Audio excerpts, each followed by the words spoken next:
Komið sæl og velkomin á 171. fundi sveitarstjórnar sem haldinn hér í stjórnsýsluhúsinu Búðardal. Þetta jafnframt fyrsti fundur sem í beinni útsendingu á vefnum á YouTube-rásinni Dalabyggð TV, en við erum jafnframt hér með diktafóninn og hljóðupptöku í gangi. Í upphafi fundar þá vil ég óska eftir að þessi bætta dagskrá sem 29. lið fundargerð menningarmálanefndar nr. 1. Fundur sem var haldinn 20. nóvember. Þeir sem eru samþykkir því að þessi fundargerð verði tekin dagskrá gefið merki. Það samþykkt með öllum greiddum atkvæðum. Þá göngum við til formlegrar dagskrár. Það mál nr. 1, það kosningin nefndir samkvæmt A-hluta, 48. greinar samþykktar Dalabyggðar. Það hefur borist bréf frá Sigríði Fjólu Mikaelsdóttur þar sem hún óskar eftir lausn sem annar varafulltrúi í fræðslunefnd. Einhverju sem vilja ræða þetta mál sérstaklega. Þá vil ég gera tillögu hérna að Guðrún Blöndal Ásgeirsdóttir Valþór taki sæti sem annar varamaður í fræðslunefnd Dalabyggðar. Einhverju sem vilja ræða þá tillögu. Svo virðist ekki vera, þeir sem eru samþykkir henni gefið merki. Hún samþykkt með öllum greiddum atkvæðum. Þá mál nr. 2, það aldurstakmarka dansleikja skemmtferðir í húsnæði Dalabyggðar. Þetta mál sem kemur úr frá fundargerð 50. janúar. Hver sem vilja ræða þetta mál? Einar?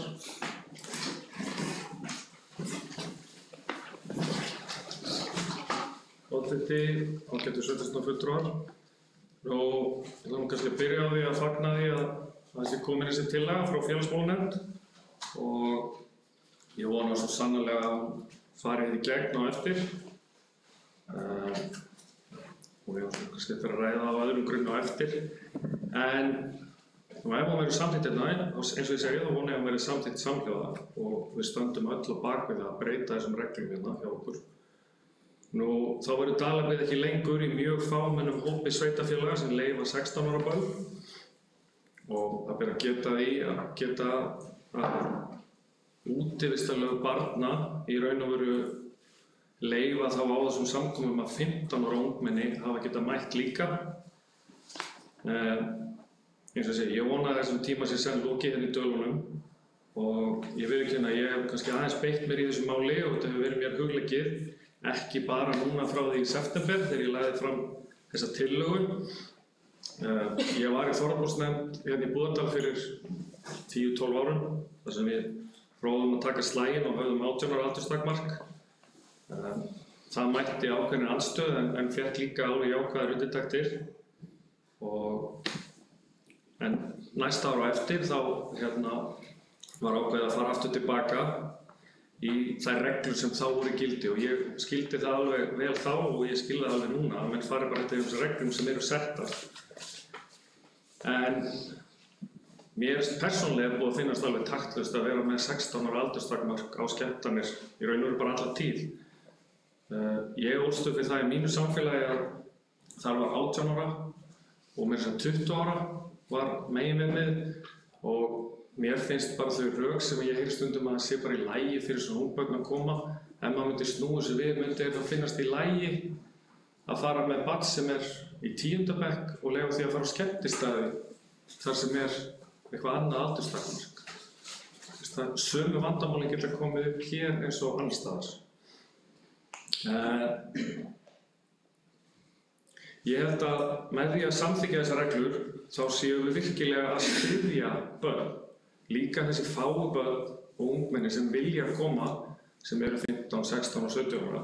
Ég held að séum að styðja þau og foreldra þeirra í betri og meiri forvörnum. Það segir meðal annars í íþrótta- og tómstundastefnu Dalabyggðar í 5. lið að leggja áherslu á forvarnir með öflugu tómstundastarfi og íþróttaiðkun með því að, meðal annars, byggja börn og unglinga þannig upp að þau geti sagt nei, auka þekkingu foreldra á forvörnum og svo kannski síðasti liður hérna að skemmtanir í sveitarfélaginu samræmist stefnu þessi forvörnum.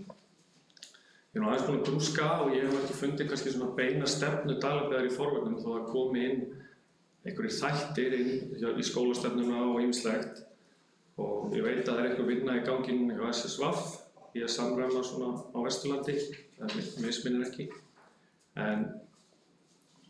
Og ég veit að það hafa borist einhverjar ábendingar inn til sveitarstjórnar og voru í gögnum málsins sem bara jákvætt og gott og en eins og segja, ég bara endurtek það að ég vona að málið fái góða afgreiðslu hérna eftir. Takk. Fleiri sem vilja taka til máls? Skúli?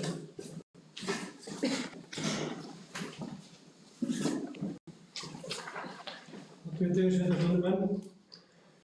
Ég ætla nú að leyfa mér að vera ósammála þessu. Kannski það út af því að ég hafa ekki börn á þessum aldri að það þurfa kannski ekki að vera að berjast við það. En ég held einhvern veginn að við viljum að setja reglur allt frá æðrunarvaldi eins og sveitarfélaginu, hvernig við ætlum að hafa börnin okkur upp. Þá það ekki góð þróun. Og mér finnst númer 1 og 3 að foreldrarnir hafi bara kjark í að segja nei við börnin sín ef við megum ekki fara börn. Og ég held að það sé fyrst og fremst að byrja heima hjá sér.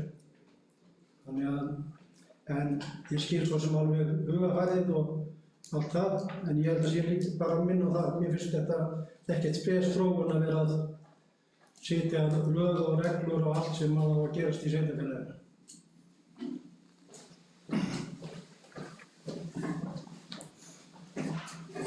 Fleiri sem vilja taka til máls? Sigríður?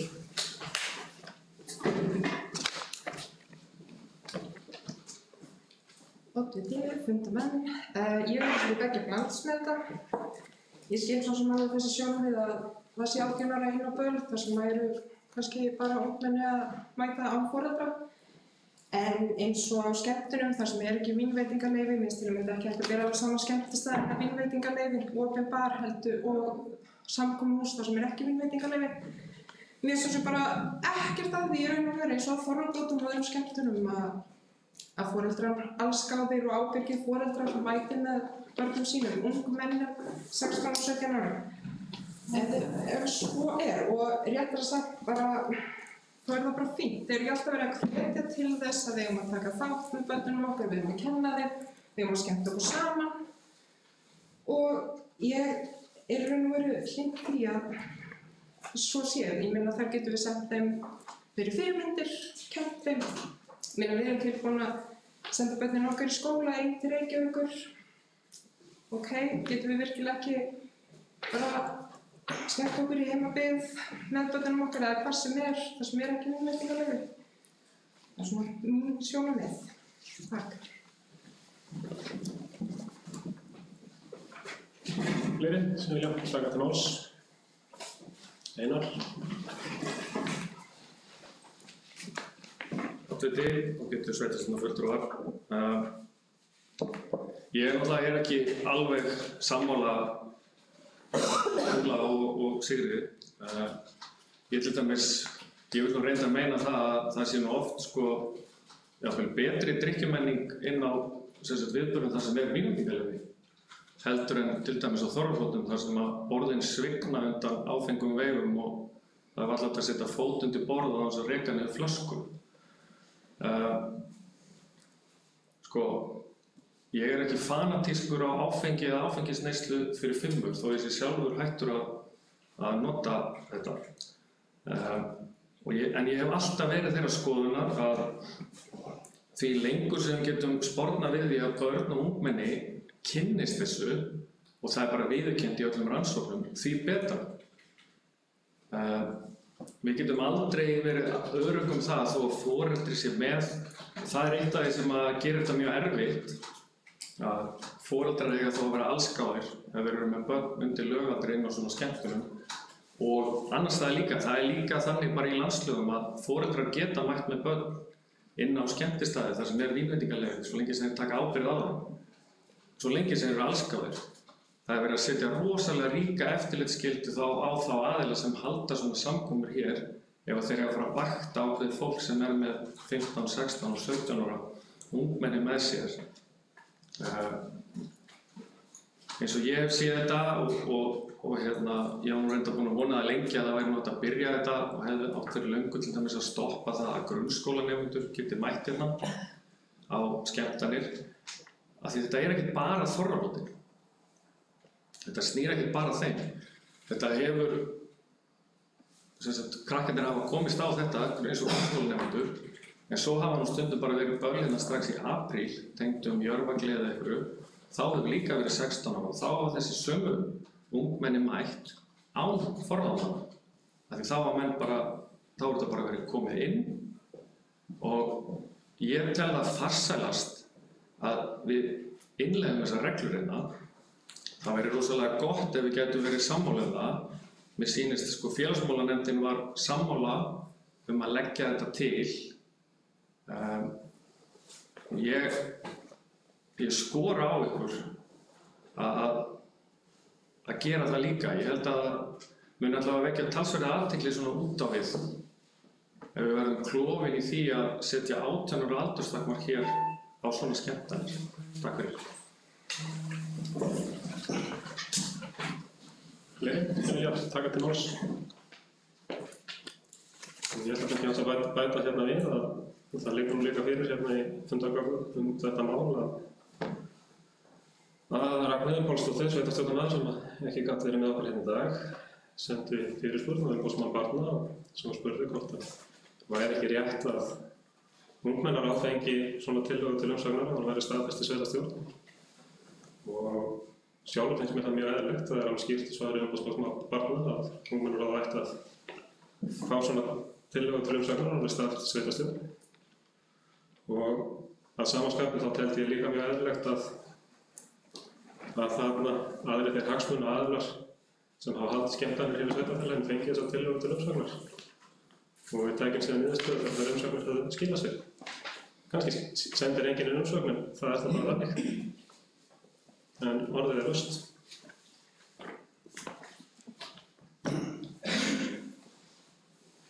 Skúli.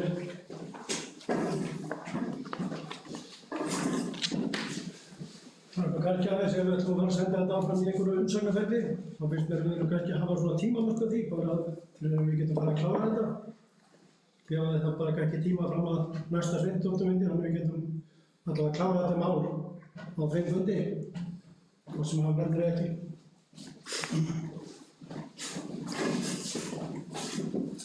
Fleiri sem vilja taka til máls.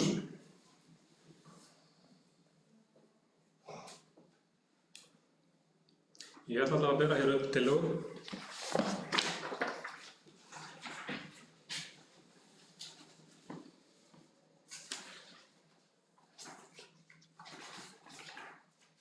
Sem hljóðar svo að sveitarstjórn Dalabyggðar vísar tillögu félagsmálanefndar til umsagnar ungmennaráðs og annarra hagsmunaaðila sem haldið hafa skemmtanir í húsnæði Dalabyggðar. Umsagnar skulu hafa borist sveitarstjórn til fund sveitarstjórnar í mars næstkomandi. Einhverju sem vilja ræða þetta tillögu? Kristján.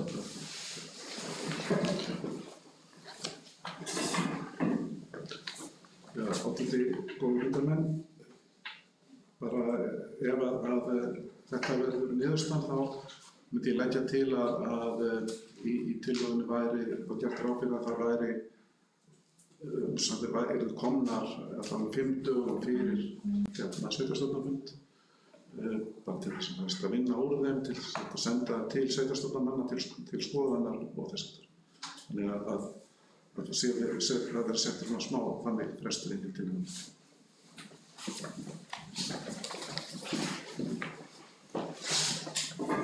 Fleiri sem vilja taka til máls. Við gerum breytingu á þessari tillögu og meðan þá er 9. mars. Það er 5 dögum fyrir næsta sveitarstjórnarfund. Þess vegna myndu samþykkja þá tillögu sem væri svo hljóðandi. Sveitarstjórn Dalabyggðar vísar tillögu félagsmálanefndar til umsagnar ungmennaráðs og annarra hagsmunaaðila sem haldið hafa skemmtanir í húsnæði Dalabyggðar. Umsagnar skulu hafa borist sveitarstjórn fyrir 9. mars næstkomandi. Sem vilja ræða þessa tillögu. Þessum samþykki þessari tillögu gefum ekki. og samþykkt með öllum greiddum atkvæðum.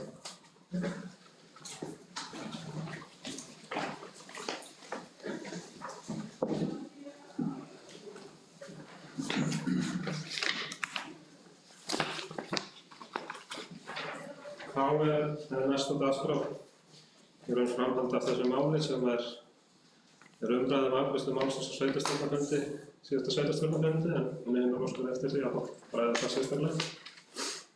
Og tölvupósti, fljótlega eftir fund. Takk til máls, Einar. Oddviti, ágætu sveitarstjórnarfulltrúar.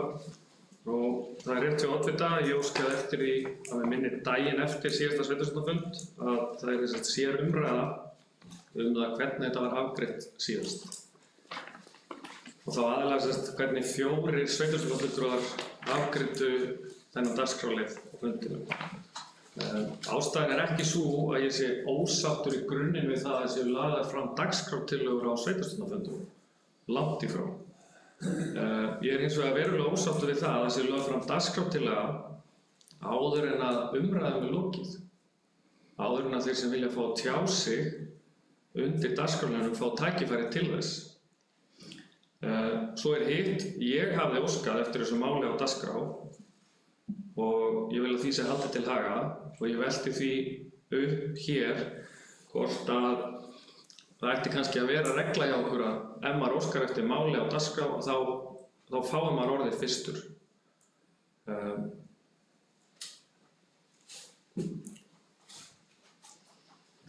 Mér fannst líka skrítið að oddviti skyldi ekki leyfa mér að tjá mig að lokinni atkvæðagreiðslu dagskrártillögur. Þar bar hann fyrir sig að slíkar tillögur væru bornar upp og afgreiddar án umræðu. Það vissulega rétt. En ég óskaði eftir að fá að tjá mig atkvæðagreiðsluna og því var hafnað. Það skrifast kannski á reynsluleysi hjá mér. Ég hefði sjálfsagt fengið að tala ef ég hefði óskað eftir því undir fundarstjórn oddvita. Það eru mistök sem ég reyni að láta ekki koma fyrir aftur, en ég verð samt að viðurkenna að þessi vinnubrögð, það að segja að leggja fram dagskrártillögu inn í þegar umræða rétt að byrja, þau komu mér á óvart og þau gerðu mig svona hálf kjaftstopp sem að viðurkennist að það gerist nú reyndar ekki oft og ég var svona kannski hálf bit á þessu fundi og ég veit ekki líka af hverju var ákveðið að fara þessa leið út af því að það stóð ekki til að leggja fram neina tillögu undir liðnum. Ég hef ekki lagt hana sjálfur fram þarna. Ég vildi einfaldlega bara fá að ræða þetta eins og hefði verið svona rétt náð að dreipa á undirbúningsfundi. Og ég þetta tjáði mig aðeins þetta síðan undir öðrum lið á fundunum þegar voru samþykkt tækifærisleyfi. En ég vil kannski bara að það komi fram að það var ekki ætlun mín þegar ég lagði fram tillögu í september að fela félagsmálanefnd að koma með einhverja svona tillögur í þessu. Það var ekki ætlunin að þetta yrði síðan til leiðarlykt korter í þorrablótsvertíðina hérna. En þannig var það þarna og við kannski eigum eftir að ræða það meira hérna á eftir hvernig þetta fór allt saman fram. En sko, persónulega, ég veit alveg að það eru ákveðnar vinnureglur varðandi þegar tillögur eru lagðar hérna fyrir. Það ber þó að geta að fastanefndum Dalabyggðar ekki falið að taka fullnaðar ákvarðanir mál hjá okkur. Ályktanir nefnda teljast tillögur og það er okkar að staðfesta þær. Þarna kom fram tillaga sem að því sem ég sýnist er algjörlega óbreytt í gögnum málsins í dag eftir að félagsmálanefnd hittist og fundaði augliti til auglitis.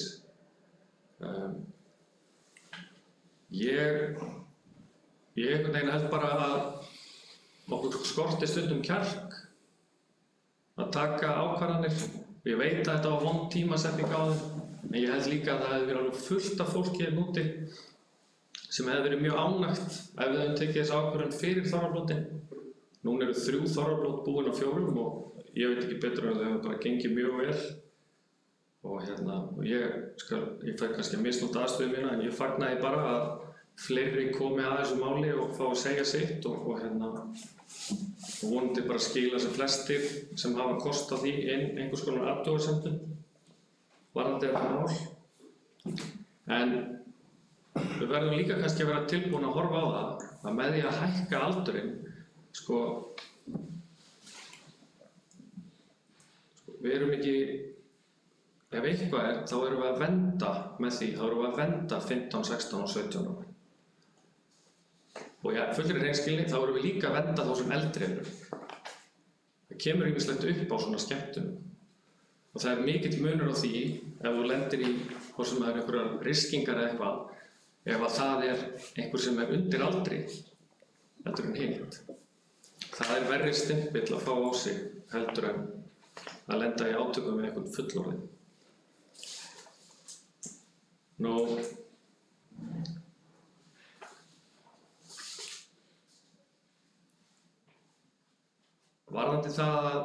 Varðandi fyrirkomulagið á þessu sem gerðist þarna síðast, að það komu gögn inn í hérna dagskrárlið sem voru frá nefnd og eins og ég skildi það sem stóð í gáttinni þar var að þarna hefði komið inn tillaga frá meirihluta nefndarinnar. Ég veit alveg að meginreglan hér og reglan sú að hér eru teknar fyrir ályktanir og tillögur frá nefndum sem hefur verið gert á fundum. En ég svona velti fyrir mér hvort þetta sé ekki, hvort við verðum ekki samt að vera tilbúin að hafa þetta aðeins opnað. Getum við verið viss það þegar svona fundur haldinn, tökum við að gilt ef að 1 eða 2 úr nefndinni sitja fundinn en gegnum síma?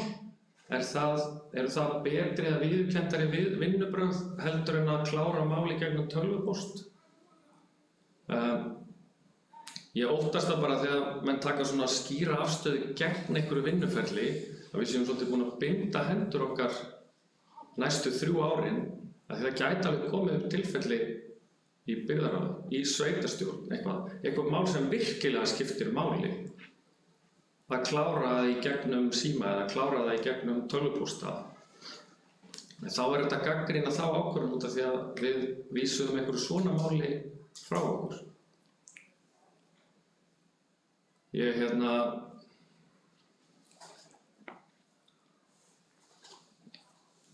veit ekki hvað eðlilegt í svona. Það eina sem ég veit og hef kynnst varðandi fundasköp tala ekki þar sem ekki á að vera minni og meirihluti.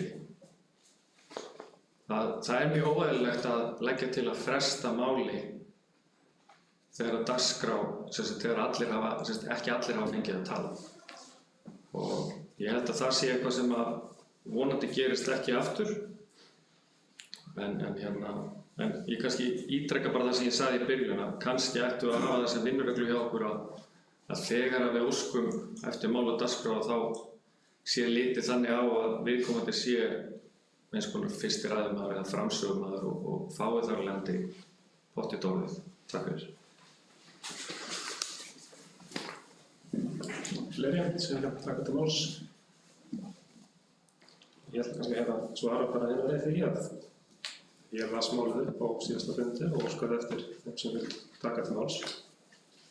Þú óskaðir ekki eftir því að taka til máls strax og tillagan kom fram og mér ber að fara eftir fundarsköpum og taka tillöguna fyrir eins og hann setti upp, þetta er dagskrártillaga.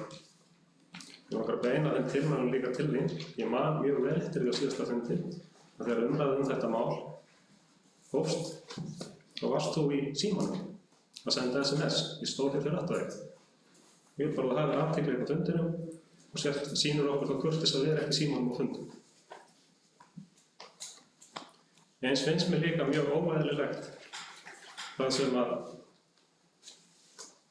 í aðdraganda síðasta fundar komið tölvupóstur þar sem er búið að segja að menn hafi staðfest í tölvupóstinu hefði tekið formulega fyrir.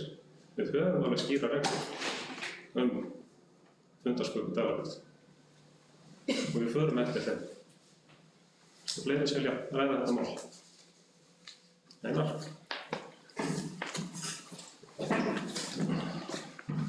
Oddviti, ágætur sveitarstjórnarfulltrúar. Ég skal alveg viðurkenna það, ég rétti ekkert strax upp höndana af því að það skal bara viðurkennast að hér hef ég talað töluvert síðan við komumst í sveitarstjórn. Og ég bara einstaklega ánægður þegar einhverjir fleiri tala og tala ekki að þeir fara á undan mér í pontu. Oddviti mátti líka alveg vita það var ég sem óskaði eftir málum á dagskrá. Alveg sem hann gaf mér orðið núna fyrst. Það að það sé sett ofan í við mig fyrir að hafa verið í símanum. Mér finnst það í raun og veru bara ekki vera hans hlutverk. Ég foreldri, ég sjúkraflutningamaður og ég bara nota síma minn á þessum fundum ef mér sýnist. Og það kemur oddvita bara ekkert við ef það truflar ekki fundin. Ég sagði það áðan að ég ekki á móti þess að nota, það allar þær reglur og allt sem við kemur fundasköpum hérna. Og leggið fram allar þær dagskrártillögur og breytingartillögur og allt sem hægt og ég hef sjálfur reynt að leggja fram frávísunartillögur og ýmislegt hérna. Ég ekki á móti því. Ég bara á móti því að maður fái ekki að tala á fundi. Og eins og ég sagði áðan, þá var ég var ekki að fara að valda einhvern óskundæmi. Ég var ekki að fara að leggja fram einhverjar tillögur. Ég var ekki að fara að leggja þessar tillögur frá félagsmálanefnd inn í umræðan. Ég vildi meiri hlutan af því sem ég ætlaði að segja síðast, sagði ég áðan. Og ég held bara að þetta kannski eitt af því sem þarf að skýra betur hjá okkur. Og mér langar kannski líka að benda á að það var meiri hluti félagsmálanefndar sem sjálfur ákvað að skila erindinu svona inn til sveitarstjórnar. Og það fyrir síðasta fund. Væntanlega, og nú ég að giska, það af því að meiri hluti nefndarinnar fannst þetta mikilvægt mál og ákvað að skila því inn þarna. Þannig væntanlega líka vita að það voru fjöldi samkoma á næsta leiti. Ég einfaldlega bara að segja það að mér finnst að hæpin vinnubrögð að beita dagskrártillögu bara til þess að stoppa umræðuna.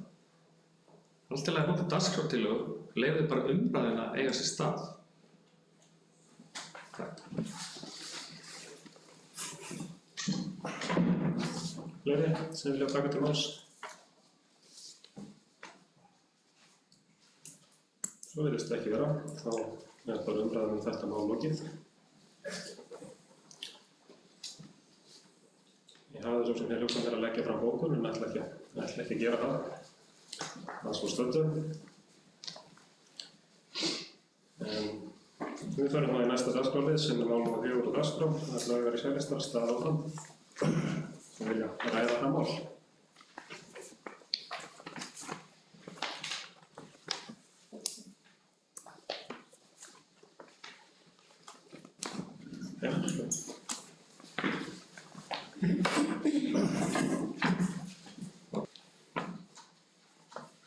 Mér ekki halda þó ég hafi orðið eitthvað fúll yfir því að fá ekki að tala síðast það er stopp ykkur fyrir að rétt vend áfram. Það ekki þannig. Jæja, heyrði, við fengum sem sagt upplýsingar það og fengum inn í fundargáttina viðbrögð frá Arnarlóni og ég náttúrulega verður viðurkenna að maður er búið að stússast ýmislegt í þessu máli og þetta er búið að flakka fram og tilbaka núna og búið að vera svona algjör rússíbanareið, svona hluta af þessu kjörtímabili sem hafa verið. Ég sagði það við félaga mína í sveitarstjórn að mér fannst við setja svona full miklar hraðahindranir í viðræðurnar og fannst við kannski ekki verið í nógu miklum söluhug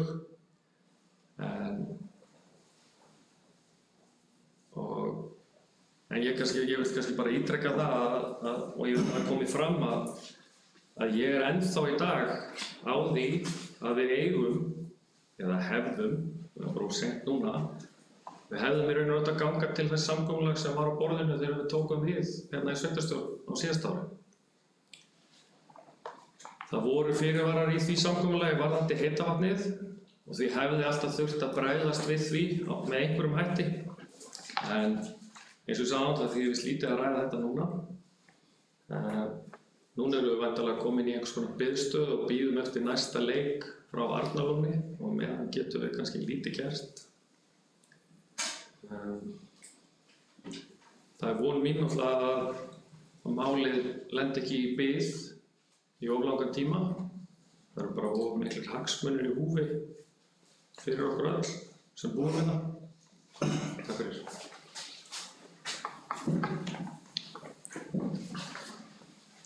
Já, Kristján.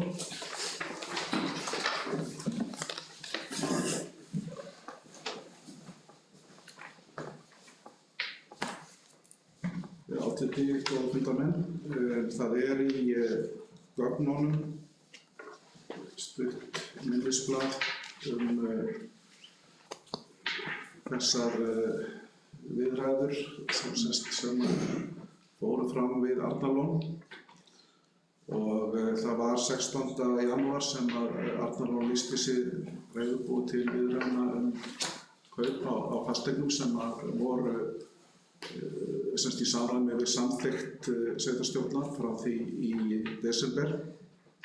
Það voru nokkur atriði og fyrirvarar sem Arnarlón setti í sínu erindi. Það fyrsta sneri að verði og greiðslufyrirkomulagi, eðlilega.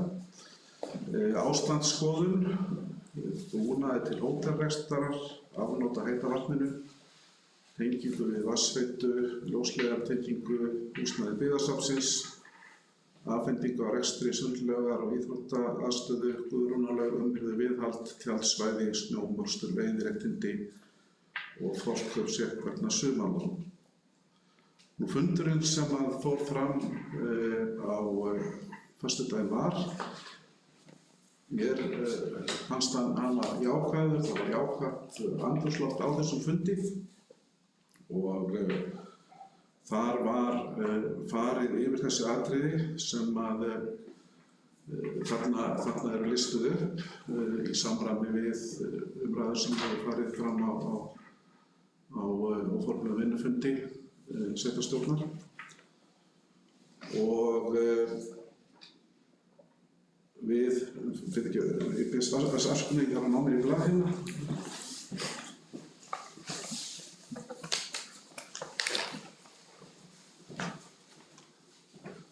Já, það voru fyrst og fremst 5 atriði sem voru þess eðlis að það var sveitarfélagið gat ekki orðið við þeim, allavega eins og þau lágu fyrir. Það fyrsta var þessi sneri að leigusamningi byggðasafn Dalamanna. Það var við fórum með það inn á fundinn að við verðum ekki að gera langtíma leigusamning húsnæðið sem byggðasafn Dalamanna en hins vegar alveg opið að gera einhvern skammtímasamning, til dæmis á meðan það verið að finna annað húsnæði og áður en framkvæmdir myndir hefjast í húsnæðinu vegna þess að það það sem skapar ákveðna hættu vegna þess að þekki þarna þennan kjallara sem byggðasafnið í. Snjómoksturinn, þar voru ákveðin atriði sem sveitarfélagið gat ekki orðið við vegna jafnræðis og það var full skilningur á því hjá Arnarlóni, þannig að það var ekkert mál. Síðan var þetta það sem sneri að veiðiréttindum í landi Sælingsdalstungu og Lauga. Það eitthvað sem ekki var hægt að verða við bara vegna þess að þarna staðandi veiðifélag og ákveðnar reglur sem þar gilda. En svo umræðinu það fór svo sem ekkert lengra. Og síðast var spurningin forkaupsrétt að sumarhúsalóðum og þar staðan svo að Dala byrði áraðlegin helming lóðana og það var sem sagt við ræddum það að það væri ekki eitthvað sem væri væri upp á borðinu en það fór vel ekkert lengra, eins og til dæmis möguleikinn að lóðirnar eru bara keyptar með fasteignum. En ég vil taka fram að það er einhver vinna eftir varðið frágang og skipulagi lóðana en það hefur ekki átt að vera neinn fyrirstæð. Nú síðasta atriðið, það sem það snýr að heita vatninu og það lá alveg fyrir að það var ekki hægt að veita endurgjaldslaus afnot af vatninu til langs tíma. En við veltum alveg upp hlutum eins og það að það væri hægt að vera með aðlögunartíma, fyrstu 5 árin væri þetta lægra og eitthvað slíkt. Og sömulega en það var eins og alveg skýrt að yrði náttúrulega vera greiðsla fyrir vatnið sem allavega stæði undir rekstri hitaveitunar og þess aftur. En í sjálf sér fóru umræðurnar ekkert lengra en þetta og það var ekkert rætt verð og greiðslufyrirkomulag og öll önnur atriði þarna sem voru þessu sem ég nefndi áðan bara gengu tiltölulega vel upp. Þannig að ég átti nú jafnvel von á því að þetta yrði bara eitthvað sem væri hægt að ræða áfram. En niðurstaðan er sú sem að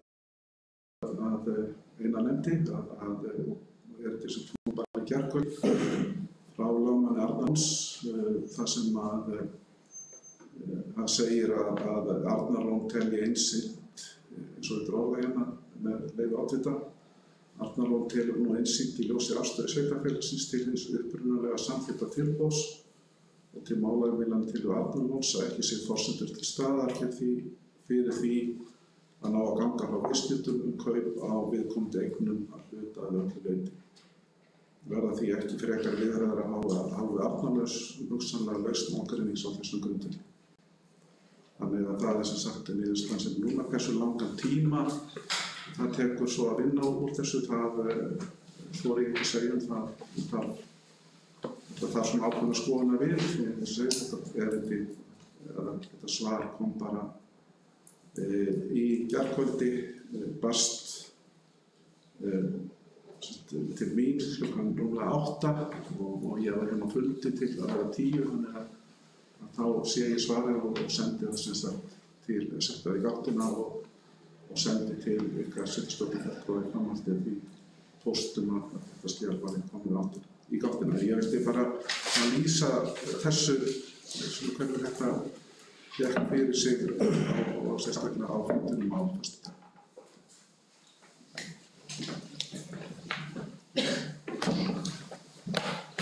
Fleiri sem vilja taka til máls?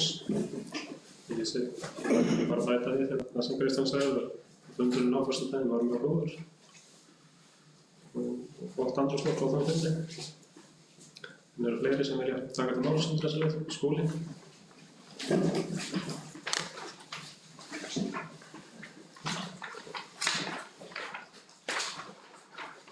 Já, ég vil bara aðeins að halda til haga.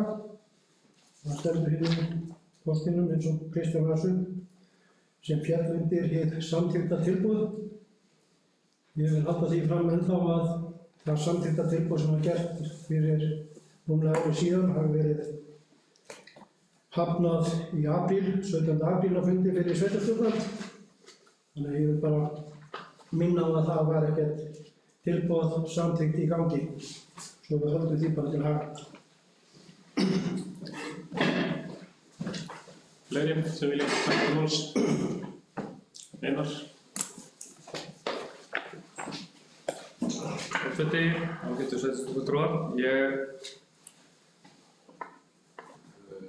Þegar ég fekk þessa tölvupóst frá Kristjáni eftir hennan fund á síðasta föstudag, þá var ég nú kannski svona, það örlaði kannski svona pínu bjartsýni, það var alltaf frekar svona, það var alltaf ekki mikið neikvætt eftir fundinn en ég skal vera alveg hreinn og beinn með það að ég er búinn að óttast það í rauninu alveg, já, allavega í þó nokkuð margar vikur að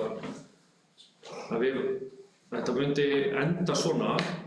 Ég kannski sagði það í tölvupósti hérna innan sveitarstjórnar að mér finnst við vera að setja, eins og ég sagði á, kannski full miklar hraðahindranir í þetta strax. En núna erum við komin í bið og Arnarlón sjálfsagt mun sækja rétt sinn eða kanna hvað er rétt að ná. Ég vona svo sannarlega að þetta muni ekki á endanum leiða til mikils kostnaðar fyrir sveitarfélagið. En ef slíkur kostnaður mun verða til, þá vil ég bara minna á það að það hefði hægt að komast hjá honum. Menn hefði getað unnið, vil ég meina, frá upphafi miklu meira í átt að samkomulagi á grundvelli þessa samkomulag sem að Skúli telur að sé ekki til. Mér er raun og veru, maður getur talað um það hvort að það hefur verið búið að vísa því út af borðinu eða ekki. Ég hef allan tímann sagt að hér að ég lítið bara á þessum kost að sé raun og veru einhver sem hafi viljað borga 460 milljónir, hafi ennþá verið hérna allan þennan tíma og hafi ennþá alveg þangað til í raun og veru núna verið tilbúinn að ganga að því. Og ég vil nú kannski skora á fólk og ekki bara þess að sitja hérna eða eru hérna fram með að fylgjast með, að fólk gera sér grein fyrir því í hvaða stöðu við getum verið í.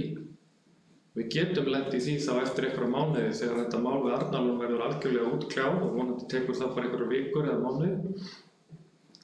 Við getum alveg verið í því að þetta seljist 1 og 3 og það væri frábært. Við getum líka verið í því að tala um þetta eftir 1 ár og eftir 2 ár og við getum talað um að þetta geti orðið kosningamáli hérna eftir 3 ár, að við sitjum ennþá uppi með þessar eignir og það tikkar bara inn. Þá verður örugglega að rifja upp að við höfum ansi gott tækifæri sem við fengum í hendurnar frá fyrri sveitarstjórn. Hún var búin að vinna málið að mínu mati, ég veit að það er ekkert allir sammála mér í því. Ég er ennþá á því að við hefðum alveg getað ná góðri lendingu í það. En við ströndum í sjálfum sér yfirleitt fyrst á þessu blessaða heita vatni og ég held að sé þá tækifæri núna að nýta tímann sem að mun myndast núna til þess að nýta alla mögulega lausa enda varðandi þetta heita vatn. Þannig að það sé algjörlega kristaltært þegar það kemur að því að næstu skrefum í þessu máli. Þetta heita vatn er og verður alltaf stærsta gulrótin að því að selja þessar eignir. Þetta eru 5.000 fermetrar sem enginn er að fara að borga einhvern svaka taxtagjald fyrir og ég veit alveg að það stóð aldrei til í þessu tilfelli heldur. En ég held að heita vatnið verður alltaf gulrótin að því að koma þessum eignum í verð fyrir sveitarfélagið. Og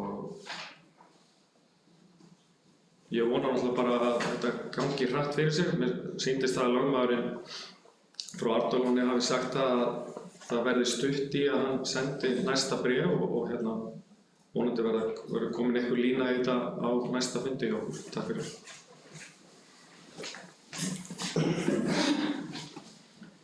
Fleiri sem vilja taka til máls?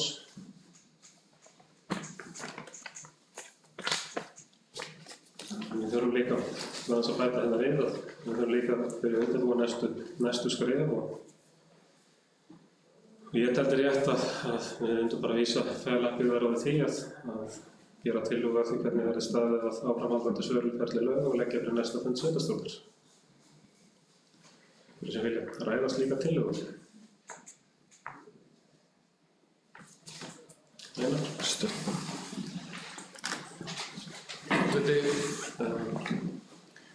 Ég fagnaði bara að menn ætla að halda áfram og hérna en ég óttast aðeins að við séum komin í kyrrstöðu með þetta en ég held að við ættum að skoða það í þessu og skora á byggðarráð að skoða alla þessa fleti gaumgæfilega.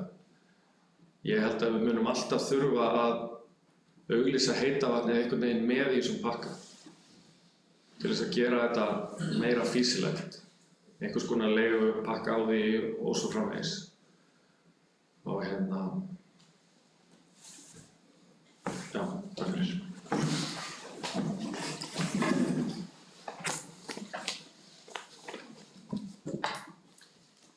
Fleiri sem vilja taka til máls?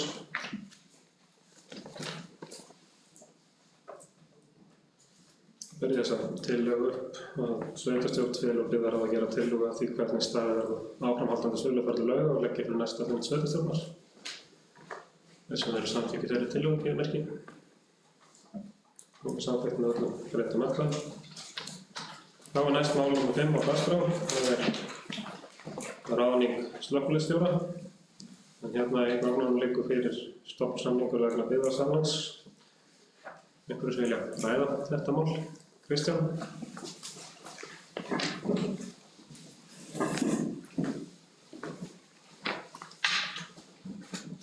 Góða fundamenn. Það í stofnsamningurinn sem liggur fyrir í gögnunum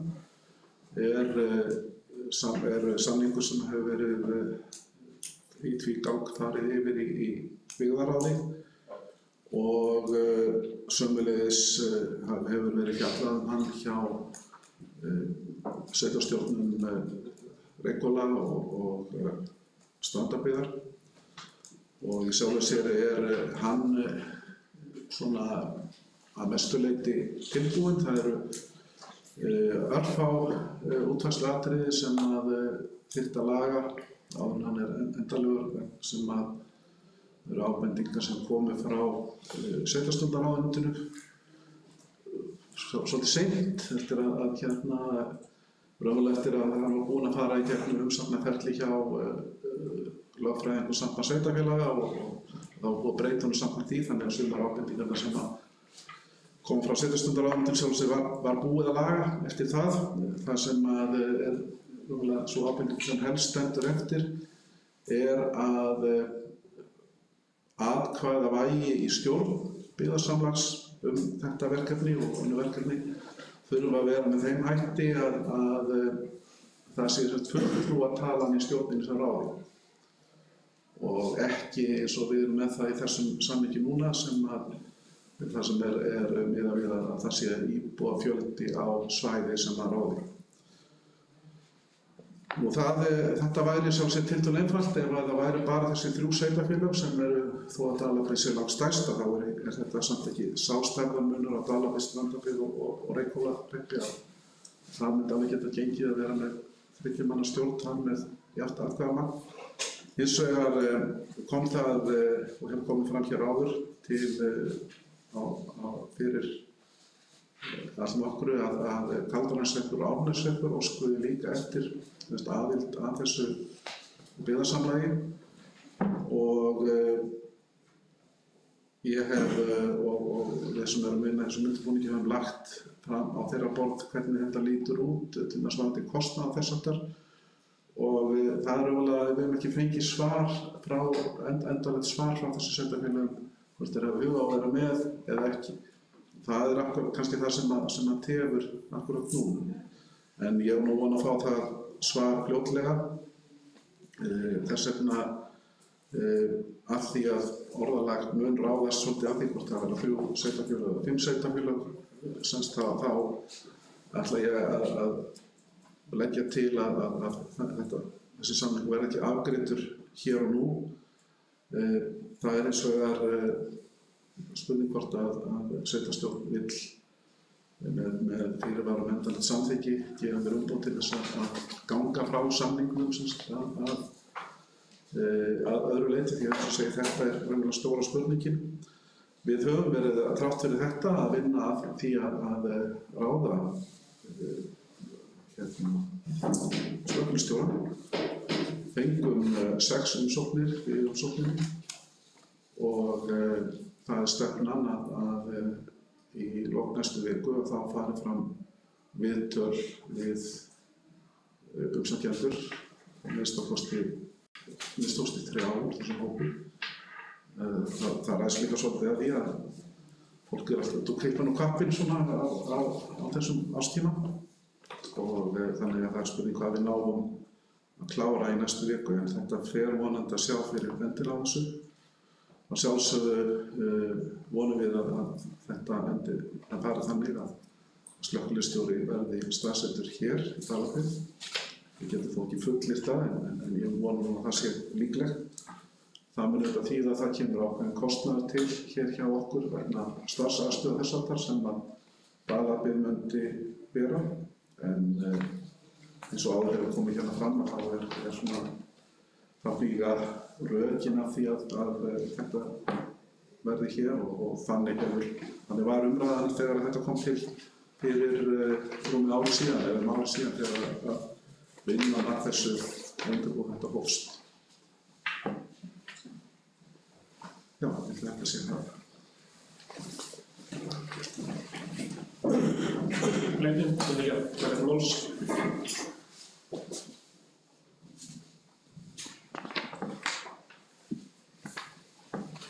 Kveður sér engin ljós, en það er alveg drög að tillögu að við felum sveitarstjóra að ganga frá samningi vegna byggðasamlags og slökkvilið í samræmi við samningsdrög sem liggja fyrir fundinum, en þá með fyrirvaranum það endanlegt samþykki þegar að samningurinn er klár.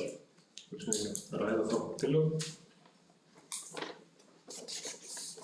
Svo er þetta ekki vera, þeir sem eru samþykki þeirri tillögu gefa merkið. Við erum samþykkt með öllum greiddum atkvæðum. Þá næst mál nr. 6 á dagskrá, það er embætti skipulags- og byggingafulltrúa. En í fundargögnum liggur fyrir samstarfssamningur sveitarfélaga. Einhverjir sem vilja ræða þetta mál. Kristján?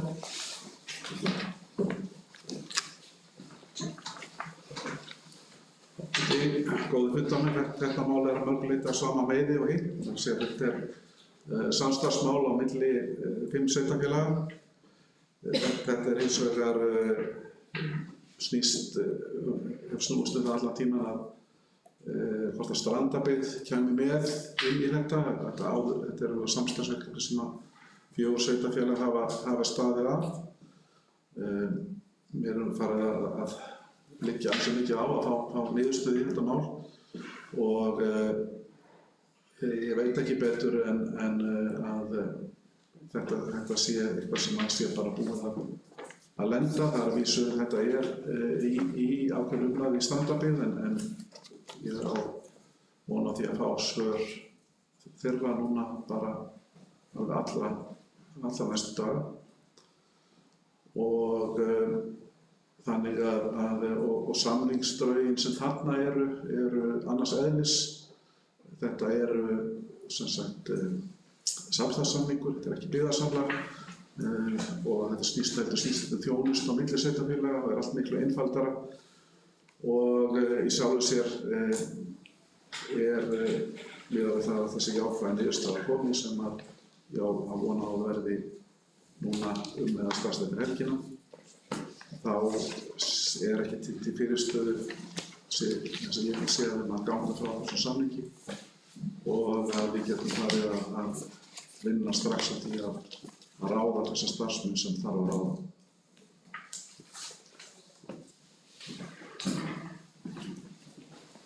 Leifin, sem vilja taka til máls.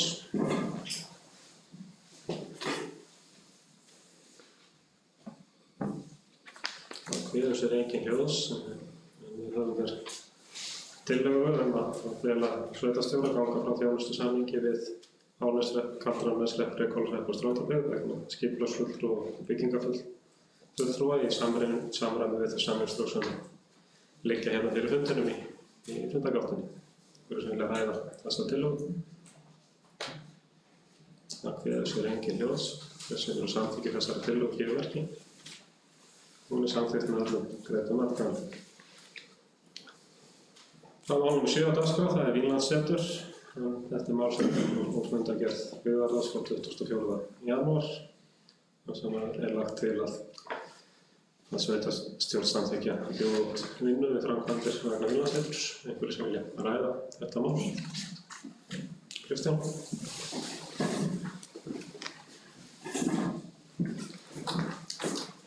Þetta góði fundarmenn. Ég átti að vera með hljóðsina allt nokkru sinnum á áfendirum. Varðandi Vínlandssetur, þið þekkið þetta mál öll, það er semst undirbúningur sem hefur verið í gangi. Þetta hefur því miður tekið aðeins lengri tíma heldur en var hugsað í upphafi en núna liggja fyrir öll hönnunargögn og teikningar og allt sem til það. Það liggur líka fyrir nokkuð örugg fjármögnun á þann hluta verkefnisins sem snýr að því að koma upp Vínlandssýningunni og koma núverandi húsi í það stand sem að þarf til þess að það geti tekið við sýningunni. Og hönnunargögnin og teikningarnar eru unnar þannig að þetta eru 3 hlutar, A, B og C hluti. A hluti viðbyggingin á húsinu, það er að byggja við eldhúsbyggingu við norðurenda hússins. B hlutin eru breytingar á húsinu eins og það er núna og C hlutin er síðan frágangur utanhús, pallar og þess aftur. Og við erum það er nokkuð öruggt myndi ég segja að B og C hlutan getum við klárað. Hins vegar er spurningin A hlutan, þar er við að vinna í fjármögnun og það þarf bara að koma í ljós síðan. Það er ekkert sem segir, þetta truflar ekkert hvort annað, það er að segja að það að fara í B-hlutan sem núverandi byggingu, koma henni í gott stand, gera það með þeim hætti að lagnarleiðir og fleira sem þarf að vera til staðar fyrir viðbygginguna, þær séu settar niður. Þannig að þegar að viðbyggingin kemur, að þá séum við ekkert annað heldur en að gera hurðargat á milli eldhúsbyggingarinnar og veitingasalarins sem er í núverandi byggingu. Þannig að tillagan sem að hér liggur fyrir sem sagt að óska eftir því að sveitarstjórn gefi heimild til að það verði boðin út vinna við framkvæmdir vegna Vínlandsseturs. Það er að segja þeirra breytingar sem þarf að gera á núverandi húsnæði. Og verði það samþykkt að þá ætti það ferli að það geta farið á stað mjög fljótt. Ég vil líka segja að það skiptir okkur máli að fara á stað vegna þess að það dregur úr möguleikum okkar til þess að fá viðbótarstyrki ef að þessi vinna er ekki farin af stað. Vinnan við sýninguna er farin af stað, gengur vel, hönnunarvinnan búin, en framkvæmdir þurfa að fara af stað og það er hægt að fara af stað með þessar breytingar á núverandi húsi.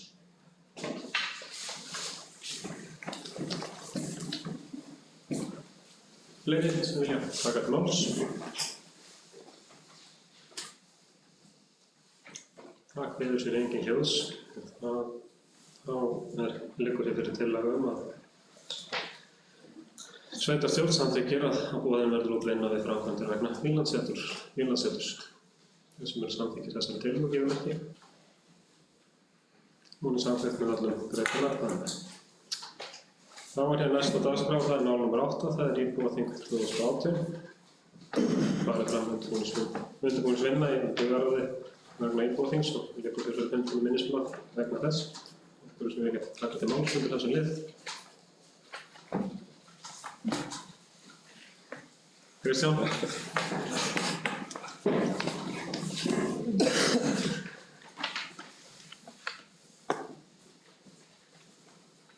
Já, fundarmenn, íbúaþingið sem er búið að ákveða að halda. Við erum, eins og ég hef sagt frá, að þá erum við komin núna með ráðgjafar til að vinna með okkur í þessu. Það er gert ráð fyrir undirbúningsfundi fyrir íbúaþingið með sveitarstjórnarfulltrúum 27. febrúar. Og síðan er það svo tímasetningin á íbúaþinginu sjálfu og þar erum við svona í svolítið litbói. Í byggðarráði þá var talað að halda þetta íbúaþing 9. mars og í Tjarnalundi. Við erum að horfa á þessa Tjarnalund áfram. En þá hittir þannig á að ráðgjafinn okkar, hún er í burtu á þeim degi, getur ekki verið 9. Þá kom upp spurningin hvort að við getum þá senkað þessum 1 viku og verðum helgina þar á eftir. En þá, allan á laugardeginum annar viðburður sem að þetta rekst á við. Þannig að það kannski gengur ekki upp, en það eiginlega spurningin hvort að 17. sunnudagur, það kannski ekki vinsælsti dagurinn, en hvort að sá dagur myndi geta gengið fyrir Íbúaþingi. Það alveg það sem ég vildi setja upp núna. Hugmyndin síðan þegar búið að ákveða daginn, þá setjum við út auglýsingu til íbúa, láta fólk vita af þessu, beðið að taka tíman frá. Síðan eftir undirbúningsfundinn 27. þá sendum við aftur út auglýsingu og tilkynningu þar sem að nánar verður með dagskrá og fyrirkomulag og þess háttar. Aðalatriðið með svona Íbúaþing að þetta skili góðri vinnu og niðurstöðum, en svo líka það sé skemmtilegt. Það verður að vera vel uppsett með tilliti til þess. Og þess vegna væri mjög gott ef við gætum, þó svo að við myndum auðvitað klára þetta sjálf, en það væri mjög gott að geta haft ráðgjafana okkar við.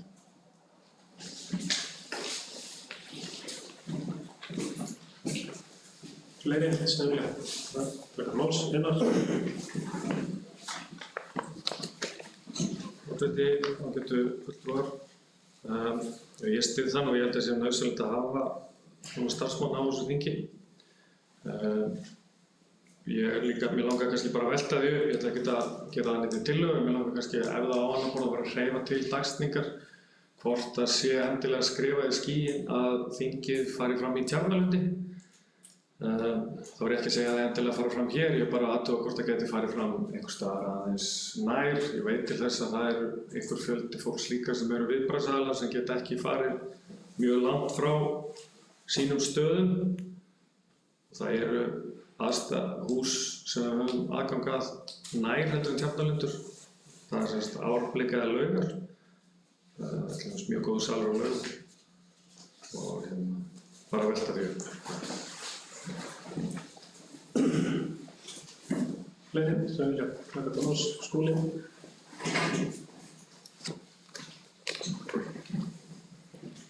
Það aðeins varðandi dagsetninguna, en það er ekki að halda þetta 17. þá er það bara frábært mál. Ég treysti ykkur fullkomlega til að klára þetta, ég er ekki á landinu þá, þannig að það standi ykkur bara vel.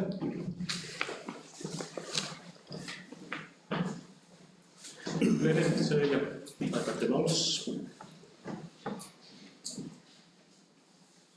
Kristján.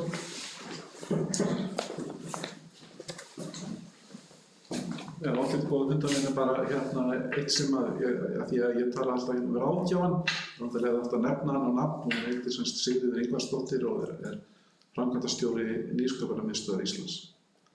Það er bara, en varðandi tímasetninguna, ég segi það að þetta er bara mjög mikilvægt að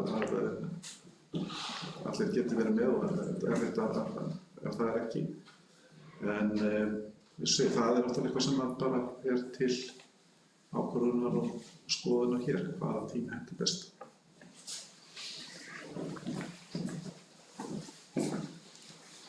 Fleiri sem vilja taka til máls.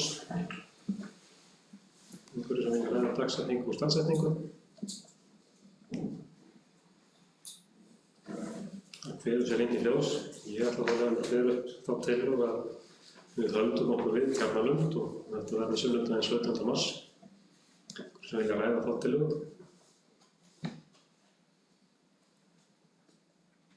Það kveður sér inn í ljós. Þá bara verður hér upp tillögu að Íbúaþing verði haldið 17. mars í Tjarnalundi. Þeir sem eru samþykkir henni í merki. Hún er samþykkt með öllum greiddum atkvæðum. Þá er mál nr. 9 á dagskrá. Það er fjárhagsáætlun 2019–2022. En það liggur fyrir í fundargegnum endurskoðun á gjaldskrá vegna íþróttaaðstöðu á Laugum. Og það eru breytingar fyrir tvær, að annars verður verð á 4 mánaða kosti 8.100 krónur og hins vegar verður verð fyrir styrstu eingöngu 500. Þú sem vilja ræða þetta mál sérstaklega. Einar.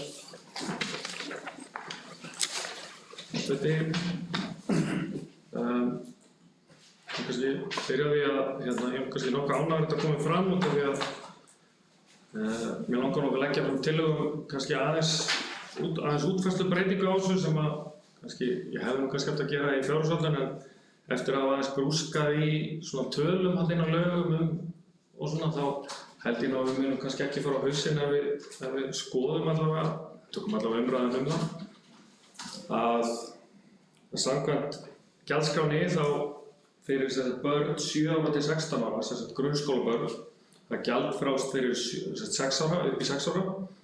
Samkvæmt gjaldskrá þá kostar fyrir grunnskólabörn staku miði 300, 10 miðar 1500, 20 miðar 2 og 5 og 4 mánaða kort 5 og 5.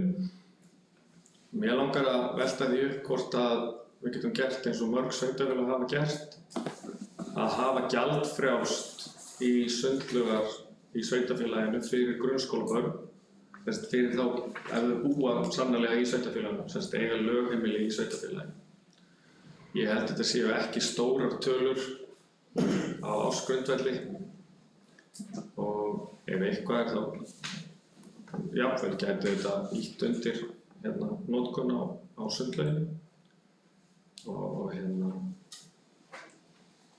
eins og segi, ég hafði nú kannski ekki hugsað mér að leggja til svona tillögu út af því að fjárhagsáætlun náttúrulega fór í gegn en ég get ekki ímyndað mér að þetta setji stórt skarð í fjárhagsáætlunina ef að þetta yrði gert og mér langaði kannski bara að áður en ég kannski legði tillöguna fram þá væri kannski bara athyglisvert að sjá hvernig fólki bara litist á það. Hvort að fólki finnst það eðlilegt að þetta eigi að bíða fram á haustið, fram á næstu vinnu. Ég ætla að leggja það þannig inn í fundinn.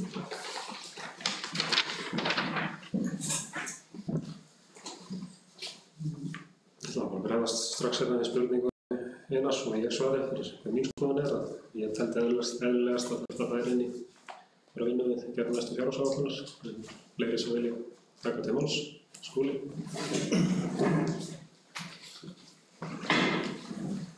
Það er aðeins að svara þessu frá svipað Við erum búin að leggja fullt af vinnu í fjárhagsáætlunina og ég finnst að við verðum að vera svolítið hörð á að vinna eftir henni eins og hún er lögð fram og búið að samþykkja. En ég er alveg sammála því, mér finnst alveg frábært að koma þessa tillögu bara inn í næstu fjárhagsáætlun og ég myndi örugglega tala fyrir henni þar. Fleiri, Sigurður.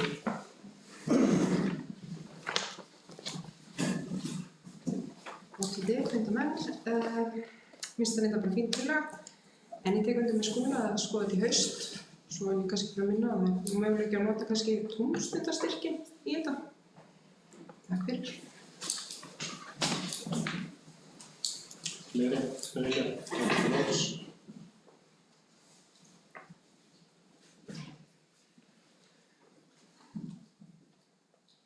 Einar. Oddviti, eins og ég sagði, ég vildi bara svona aðeins fá að heyri fólki og það er bara flott. Ég gef mér alveg grein fyrir að þetta er kjörið fyrir fólk að nota tómstundastyrkinn í þetta og það er jákvæmt ef að fólk telur að þetta muni jafnvel fá brautargengi næst og ég held að allt svona sem stuðlar að svona fjölskylduvænna samfélagi hjálpi okkur í uppbyggingu í framtíðinni. Takk. Fleiri sem vilja taka til máls. En þá það kveður sér engin ljós, en þá svo tillaga varðandi þessar breytingar sem koma frá byggðarráði að breyta verða fjármálakorti í 8.100 krónur og hins vegar fyrir stærstu eingöngu í 500 krónur. Einhver sem vilja ræða þá tillögu, þeir sem vil samþykkja fyrir tillögu geimmerki. Við samkvæmt með öllum greiddum atkvæðum. Þá hér næst mál nr. 10, það endurskoðað þjónustusamninga varðandi fyrirkomulag félagsþjónustu og þjónustu við fatlað fólk. Við vilja ræða þetta mál. Kristján.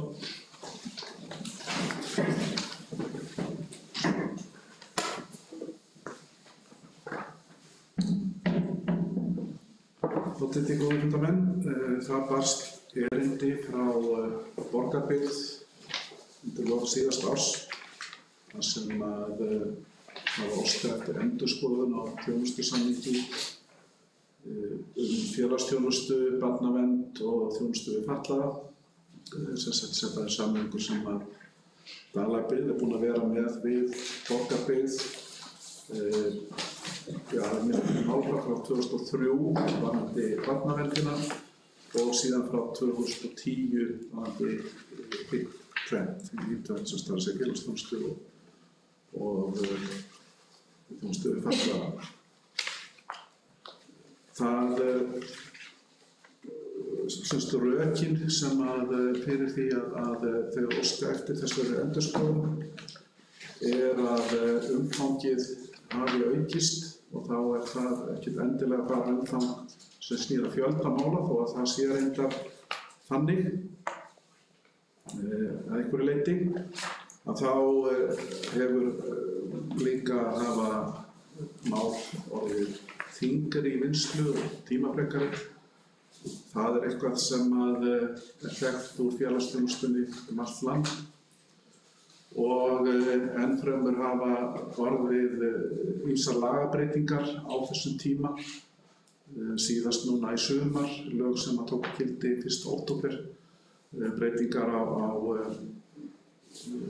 lögum félagsþjónustu sveitarfélaga og sömuleiðis urðu breytingar á lögum fatlaða með langvarandi hamlanir. Ég hef tvisvar fundað með Borgarbyggð út af þessu máli. Ég hef jafnframt átt svona óformlegt samtal við sveitarstjóra Strandabyggðar vegna þess að félagsmálanefnd talaði það í sinni afgreiðslu að það yrði skoðað með samstarf þangað. Það er svona kostur sem að auðvitað væri hægt að skoða betur en það er sjálfsögðu ekki tími til þess. Þetta er flókinn málaflokkur og yfirfærsla yrði flókin. Auk þess sem að þjónustan er með allt öðrum hætti í Strandabyggð, þar að segja þeir eru með félagsþjónustu sjálfir í samstarfi við Reykhóla. Barnaverndin er hins vegar sinnt frá Vestur-Húnaþingi og síðan eru sveitarfélögin á Vestfjörðum með sameiginlega þjónustuapparat fyrir fatlaða. Það hefur líka orðið breyting á málefnum fatlaðra. Þessi samstarf sem hefur verið á Vesturlandi þjónustumáli fatlaðra, það er klárast eða splittast upp með breyttri löggjöf og það liggur alveg fyrir að Snæfellsnesið, sveitarfélagið þar, ætla að vera sér í sínu og Akranes og væntanlega Hvalfjarðarsveit sér og þá eru eftir við hér semst í Dalabyggð, Borgarbyggð og svo Skorradalur og sem að er svona, kannski ég segja líkur til að þessi beint við að þá halda því samstarfi. Það sem er í Borgarbyggð, þá er félagsþjónustan þar með alla þessa þrjá þætti barnavernd, þjónustu fatlaða og félagsþjónustu.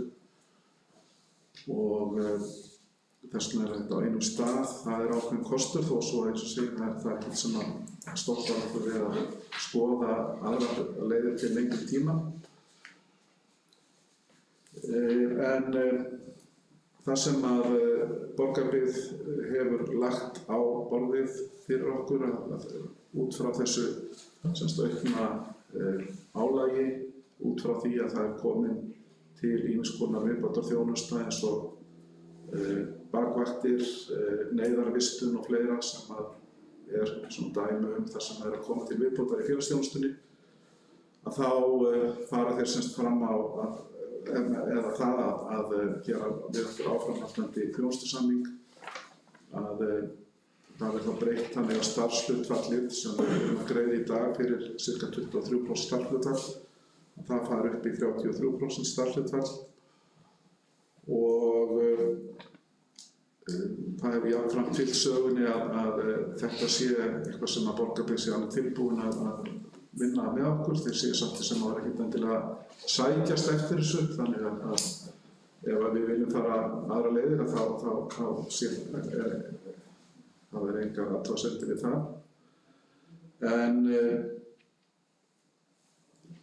þetta er þessi breyting að hækka starfshlutfallið og miða við þann taxta sem er í samningunum, og það er búið að vera sami taxti frá 2010, hann bara tekið ákveðna vísitöluhækkun, að þá myndi þessi breyting þýða aukinn kostnað fyrir það bil, það kannski ekki vera nákvæmlega, 1,9 milljónir á ári, ég hef sagt tæpar 2 milljónir á ári. Og en ég verð að segja að ég sé svo sem ekki mikla leiðir til þess að komast fram hjá því. En það liggur alveg fyrir að þetta er aukinn kostnaður sem þýðir það að við getum ekki gengið frá þessu nema að það sé samþykktur viðauki við fjárhagsáætlun í samræmi við þetta. En það er sem sagt mín tillaga að það verði haldið áfram að þessi samstarfi við Borgarbyggð. Það er uppsatt ákvæði í samningnum, þannig að við getum alveg skoða aðra hluti en bara flækjustigið með því að breyta akkúrat það er eitthvað sem við allan myndi vilja forðast.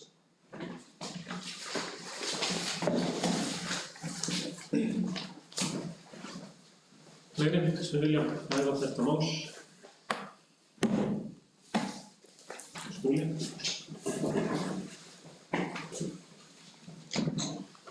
Það er kannski varðandi fjárhagsáætlunina, og var þetta kannski svona eini óvissu þátturinn hjá okkur þegar við vorum að undirbúa hana, hvernig þetta myndi fara. Þannig að svo við vitum að því að þetta hefur alveg verið upp á borðinu hjá okkur, að trúlega myndi þurfa að gera viðauka vegna þessu.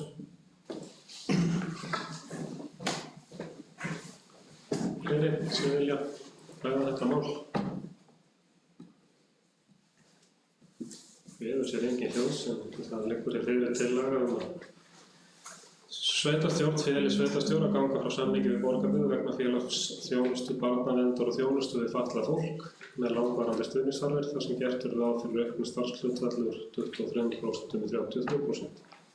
Með fyrirvara samþykki sveitarstjórnar.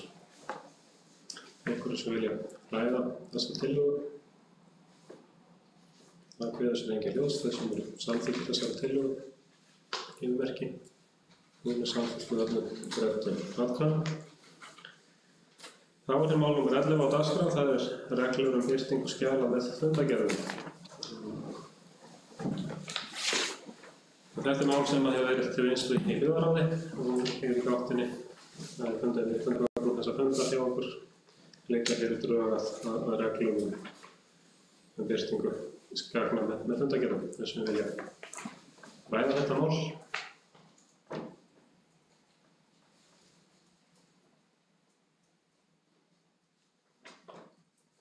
Það kveður sér engin hljóðs, en ég vil allavega taka til máls og þetta er eitthvað sem ég fagna sjálfur. Ég held að þetta verði til þess að fólk hafi ríkari aðgang að réttum upplýsingum og geta kynnt sér málið betur við lestur fundargerða. Það er fleiri sem vilja taka til máls. Kristján, gjörðu svo vel.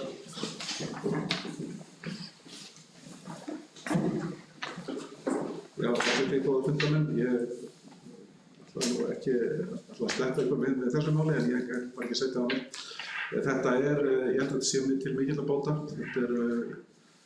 Þetta opnar aðganginn til dæmis, ef við horfum til þeirra mála sem verið að afgreiða núna í fundargerð, þá er verið að afgreiða hér samninga, það verið að afgreiða ýmis mál þar sem að fylgja minnisblöð sem að skýra þetta betur. Þannig að með því að hafa aðgang að skjölum þá geta íbúar kynnt sér málið miklu betur. og í staðinn fyrir þegar ef það stendur bara í fundargerð að eitthvað sé afgreitt í samræmi við fyrirliggjandi gögn og svo gögnin ekki með. Þannig að ég held að það sé til mikil að bóta og bara það meginlínan í þessum reglum svo að það öll gögn sem eru lögð fram á fundi sveitarstjórnar og byggðarráðs eru birt og framarlega sem það ekki einhverjar persónu upplýsingar sem eða svolítið geta verið einhverja viðskiptalegar upplýsingar, eitthvað slíkt, en annars allt birt.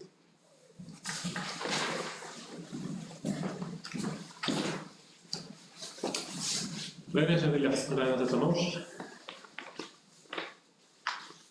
Ég vil reynda að bæta hérna við að ég átti í haust samtal við sveitarstjóra í Skeiða og Gnúpverjahreppi þar sem þetta hefur viðgengist í nokkur tíma að birta skjöl og kannski verður það svipað hérna þegar þetta kemst í gagnið. Ég vona að það gerist. Man ekki hvort að heimasíðan er orðin klár til þess að taka við þessu.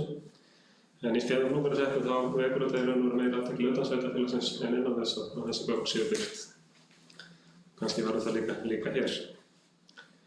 En það er þó hitt til að liggur fyrir tillaga að samþykkja þessar reglur eins og þær eru settar í fundargögnum fundarins sem eru samþykkir því að þessum reglum gefur merki. Þær eru samþykktar með öllum greiddum atkvæðum. Þá er mál nr. 12, það eru gatnagerðargjöld og þetta er úr fundi byggðarráðs en það er lagt til. Það eru reglur sem eru í gildi núna, það er lagt til að það verði breyting, ég ætla bara að lesa hér upp. Lagt til að eftirfarandi málsgrein bætist við 4. grein samþykktar gatnagerðargjald í Dalabyggð. Hún er svo hljóðandi: sveitarstjórn getur lækkað eða fellt niður gatnagerðargjald af einstökum lóðum í sveitarfélaginu við sérstakar aðstæður. Samanber ákvæði 7. greinar laga um gatnagerðargjald nr. 153/2006. Ákveði sveitarstjórn að nýta sér þessa heimild skal hún gefa það sérstaka samþykkt þar sem fram komi hversu lengi heimildin til lækkunar frá þessari gjaldskrá gildir, hvert sé tilefni lækkunar með vísan til 1. málsgreinar 7. greinar laga nr. 153/2006 og aðrar þær málefnalegu ástæður sem búa að baki ákvörðunni. Einhverju sem vilja ræða þetta mál sérstaklega? Kristján?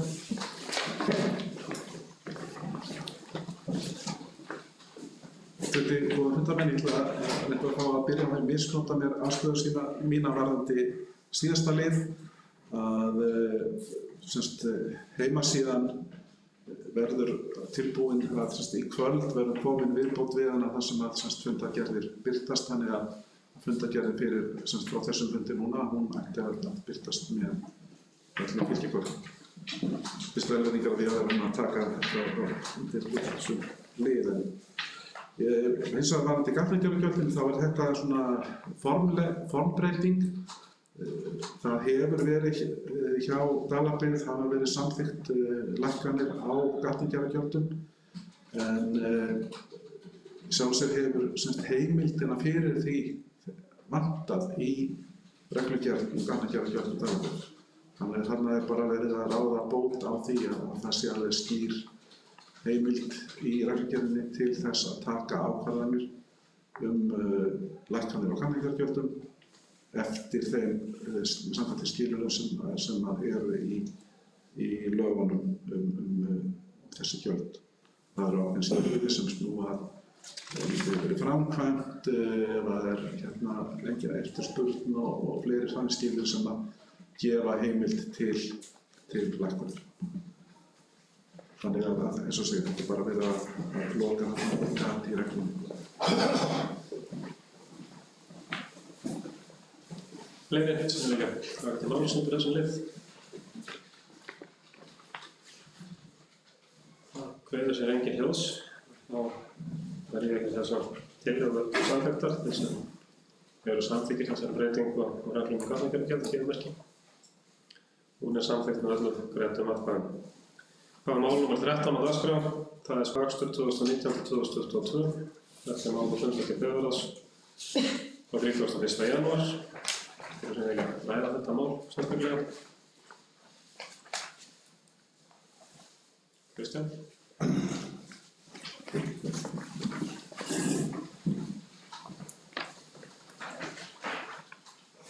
Já, eins og kemur fram í áttund og fundaminni, sem kemur fram í minnisblaði sem fylgir með málinu, þá staðan svo að það eru allir samningar skólaaðstöðu þeir renna út í vor og það þarf að fara að vinna að því að endurnýja það og festa hvernig þetta verður á næsta skólaári og næstu skólaár. Það hefur tíðkast að gera þessi samningar til nokkur ára og held ég ágætt regla. Það er rétt þegar næst þetta gert að nota tækifæri til þess að yfirfara reglur skólaaðstöðu og það hefur verið gert áður og þá hefur það verið rætt í fræðslunefnd og byggðaráði og þessi fræðslunefnd hefur verið að fara þaðan komið reglur áherslur og umgengni og fleira þess háttar. Þannig að það er akkurat núna tækifæri til að fara yfir þetta og sjálfsögðu höfum við ekkert svo sem við höfum nokkra mánuði til þess en ég veit að það er alveg væntingar til þess að geta verið með nokkuð skýra mynd af þessu í vor, allavega það bil sem að skólaárinu núna lýkur. Svo það spurningin hvaða fyrirkomulag, útboð, það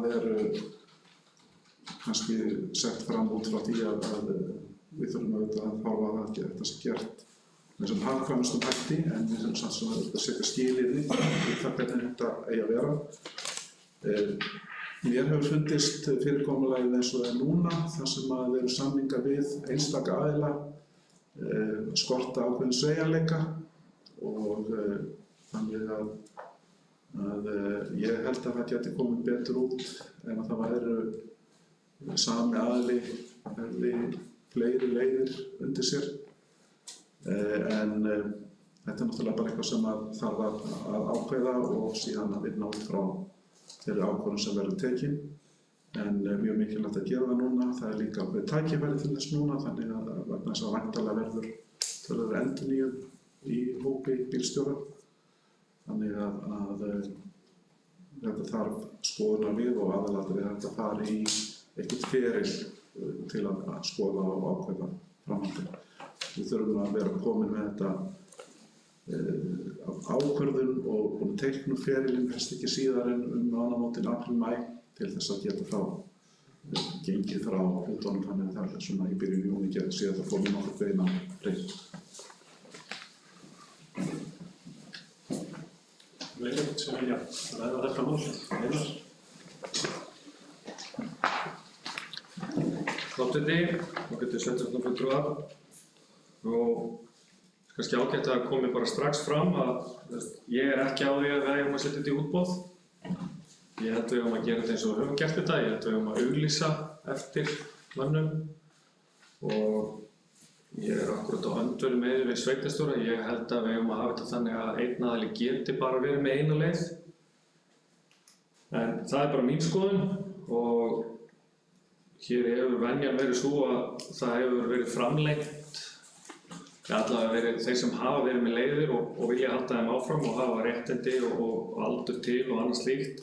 Þeim hefur verið boðin framlenging og ég allavega þessi ár sem ég hefur verið, þá hefur það verið gert og ég held að sé ánægður með það. Nú, það er ekkert öruggt í því ef við veljum útboð að það verði á endanum hagstæðara fyrir sveitarfélagið. Það er engin trygging í því. Við erum til dæmis að fá leið inn núna sem er mjög stutt á næsta ári. Það getur endað með að hún geti jafnvel orðið hlutfallslega dýrust fyrir okkur per kílómetr ef til dæmis einn aðili færi að bjóða í og eitthvað svona hefur bara per kílómetr á alla leiðir eða eitthvað svoleiðis. Nú, ég sagði það hérna síðast eða þar síðast, eða hvort það var bara í umræðum með fjárhagsáætlun, að mér finnst þetta er eitt af því fáa sem að við getum gert hér og reynda að sníða reglurnar hér að því að styðja til dæmis við þá sem að stunda búskap og það má ekki misskilja orð mín, ég er alls ekki að segja það að bændur eða þeir sem búa á leigubílum eigi að hafa einhvern einkaleyfi á því að vera skólabílstjórar. ég er eins langt frá því, en það er samt að viðurkenna það að þetta hefur í gegnum tíðina oft fallið á hendur þeirra sem að búa á lögbýlum og held ég að hafi bara gefist nokkuð vel. Ennfremur svona í ljósi þess að nú erum við að gera samninga á næstunni vonandi við aðila með tjaldsvæði og Eiríksstaði þar sem eru talað að gera samning til 3 ára og með mögulegri framlengingu þá til 2 ára. Ég held að þetta hafa eitthvað svona svipaða þætti, hafa alla svona samninga svipað hjá sveitarfélaginu og ég held að það þurfi, ef eitthvað þá mun örugglega kröfurnar bara aukast á þessa bílstjóra varðandi bíla og annað slíkt, þannig að þeir þurfa svolítið sterkan rekstrargrundvöll og tryggingu í ákveðinn tíma. Þó ég er alveg sammála Kristjáni að hann þarf að vinna þetta hratt og vel, en ég held að við höfum passa okkur, við skulum ekki flýta okkur of, við þurfum að vanda okkur og hann upplýsti að að það eru hugsanlega einhverjar breytingar, það einhverjir bílstjórar jafnvel að hætta. Þannig að það var oft kjörið einmitt að gera einhverjar breytingar en ég vil allavega skora okkur að kollvarpa kannski ekki því kerfi sem við höfum og ég held að sé að mikil sátt það allavega hef ég ekki heyrt neitt annað. Takk fyrir. Fleiri sem vilja ræða þetta mál, Skúli.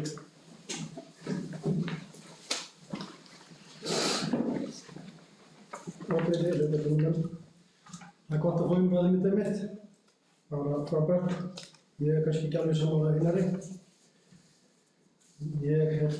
Þessar leiðir sem tillögur sem eru hér það veit að hann er óbreytt eða í tvennulagi eða í einu lagi. Ég held að við ættum að skoða bara alla þessi leið. Hvað gæti verið best af þessu? Ég hallast svolítið að því að þetta sé bara boðið út í tvennulagi. Það gæti orðið hagkvæmara fyrir sveitarfélagið. Gæti verið auðveldara að halda utan það fyrir sveitarfélagið þá. Ekki fyrir endilega bílstjórana, en endilega það umræða því ég hef trú að þetta komi eitthvað inn á biðarráð og væri fínt að fá sem flesta til að tjá sig þannig að við getum unnið með það sem kemur fram hérna á fundinum. Fleiri sem vilja fara þetta máls, Sigríður.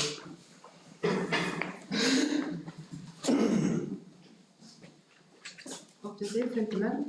Ég er svo sem alveg hlýtt því að þetta verði boðið út og kannski verði þá gætt jafnræðis að hver sem getur sóst eftir hverri leið og þess háttar. Ég er reyndar bara ekki alveg að gera upp mig hvernig ég teldi æskilegast þetta verði, hvort þetta verði í 2 svæðum eða verði boðið út hver leið. Ég myndi kannski bara vilja fá að heyra fleiri sjónarmið. Ég myndi vilja heyra kannski bara frá skólabílstjórum kost og galla og hvernig hefur virkað og þess háttar. Takk fyrir. Fleiri sem vilja taka til máls. Kristján.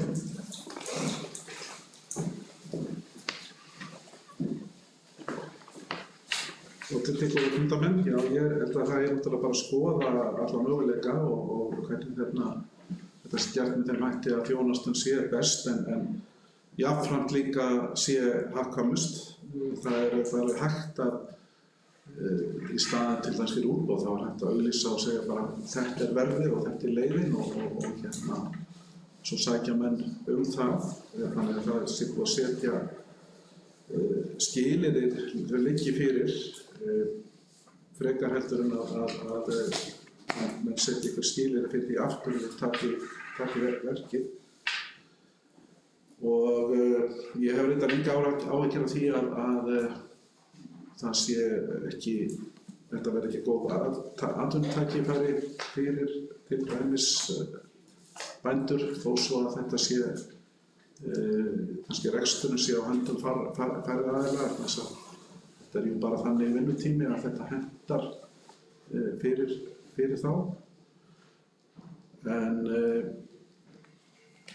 það er alveg rétt, það er alltaf að aukast kröfurnar, það er að koma núna ný reglugerð skólabíla sem verða meiri kröfur og meira eftirlit og þess að þannig að það er einmitt skiptir þessna máli að þeir sem að sinna þessu, hvort sem það er einn aðili á hverja leið eða einn aðili með fleiri leiðir, séu með ákveðið öryggi og einmitt leið að semja til 3 ára með möguleika á framlengingu í 2 ár. Það gæti alveg gefist ágætlega þar með þessa tryggingu.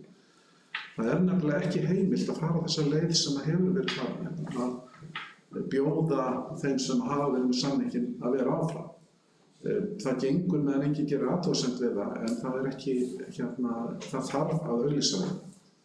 Og bara eins og alla aðra samninga á vegum sveitarfélagsins, það á að auglýsa þá, en auðvitað er það þannig að ef það er auglýst með sömu skilyrðum, þá standa þeir sem hafa verið að sinna þessu alltaf sterkastir, þannig að þeir hafa með reynsluna og þess vegna. Þannig að þess vegna, líka þess vegna er það að vera með samning þar sem eru ákvæði mögulega framlengingu, þá heimilt að framlengja það. En ef við gerum bara 3 ára samning, það engin þannig ákvæði, þá bara verður það auglýsta aftur. Og þannig að það þarf að vera ákveðin festa í þessu, en við þurfum líka að hafa sveigjanleikann og sem að gera bara skoða allar leiðir.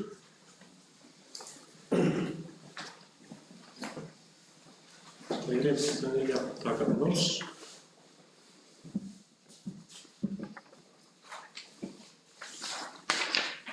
Veður sér engin hljóðs.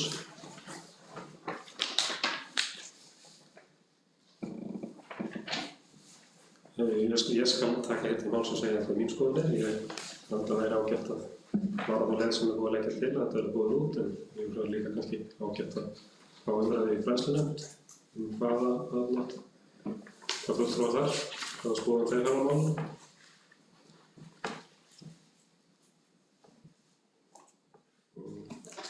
Fleiri sem vilja taka til máls?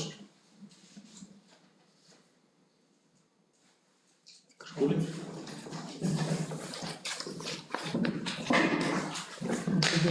Bara eitt svona, kannski gott að hafa líka í huga þegar við fyrir að skoða þetta hvað er best fyrir börnin, hvenær er styðsti tíminn sem þau eru í skólanum, hvernig getum við útfært það þannig að þau sé sem styðstan tíma í skólanum. Við þurfum að hafa það í huga líka þegar við fyrir yfir þetta. Takk.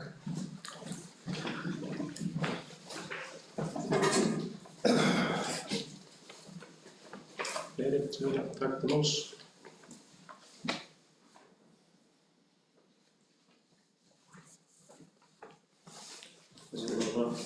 Pálmi, gjörðu svo vel.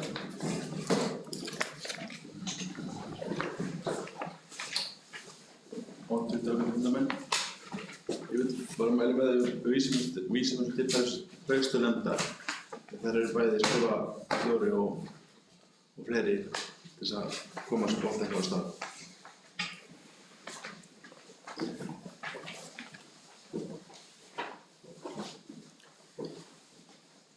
Það er þá allavega komin hér svona framfarsmótum til lögum að við vísum úr þessum málum til fræðslunefndar og ég held að það er ágætt að það er tekið fyrir á næstu fræðslunefndarfundi og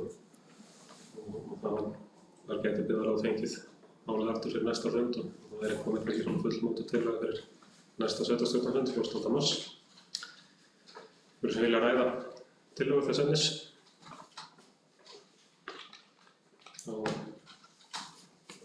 Það er ég bara upp á tillögu að við vísum þarna fyrirkomulagi skólagasturs 2019-2022 til fræðslunefndar og fáum umræðuna þar eins og við samþykkir því yfirmerki. Það er samþykkt með öllum greiðum atkvæðum. Þá er mál nr. 14, það er umboð vegna kjarasamninga. Þetta er fundi á fundi Veðurráðs 24. janúar. Þetta felur í raun og veru í sér að bara endurnýja kjarasamningsumboð Sambands íslenskra sveitarfélaga fyrir Dalvíkur með ýmsu félögum. Ég get lesið þau hérna öllu, en ég ætla kannski að sleppa því. Einhverju sem vilja ræða þetta mál sérstaklega. Kveður sem engin þjóðs, þetta er fyrir mér í raun og veru bara svolítið svona prinsipmál því ég held að við hefum að forðast að bara Samband íslenskra sveitarfélaga eigi að hafa samningsumboð fyrir hönd sveitarfélagsins því að það er ekki gott ef að daglagnir fara að fara að semja sérstaklega við hverju eina stétt fyrir sig. Þeir sem eru samþykkir þessari tillögu að Samband íslenskra sveitarfélaga hafa fram umboð ræða þetta. Nei. Þau sem eru samþykkja hringið merki. Já, samþykkja. Það er samþykkt með öllum greiddum atkvæðum. Þá er hér mál nr. 15 sem er símasambandi Hörðardal. Það kom hér bréf frá Herði í Vífilsdal vegna símasambands í Hörðardal, en þannig er málið vexti að eftir að ljósleiðarinn var tengdur þar nú fyrir sent á síðasta ári, þá var kópartengingin afrækt og ljósleiðarinn er háður rafmagni, þannig að það er ekkert GSM-samband á svæðinu. Það verður símasambandslaust ef rafmagn fer af, sem að getur skapt hættu þar til þess að ná sambandi við lækni eða viðbragðsaðila í sérstaklega, alltaf þegar það er rafmagnsleysi. Fyrir sem vilja ræða þetta mál sérstaklega. Skúli.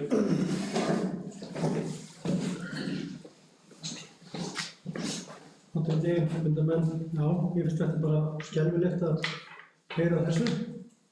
Ég held að við þurfum að taka virkilega á þessu ef við getum gert eitthvað og helst bara að kalla þessa þjónustuaðila bara að borðinu og fá samtal við og útskýra fyrir þeim að þetta gangi ekki þessi þjónusta hjá þeim og bara því fyrir því betra. Þá er bara alla sem að eitthvað vilja gera fyrir þeim að borðinu. Takk.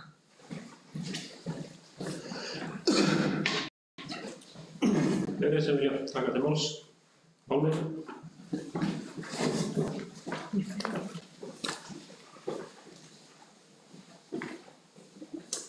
Já, ég er sammála sko, þetta er alvarlegt mál og ég óska eftir að fá að taka þátt í þessari vinnu og legg til að ég sem formaður atvinnumálanefndar og Skúli sem formaður Feðurráðs vinnum þetta saman og gerum það sem allra fyrst.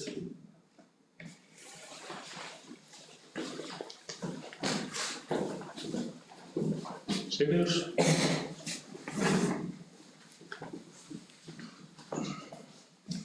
Háttvirtir fundarmenn, ég tek náttúrulega bara undir þetta.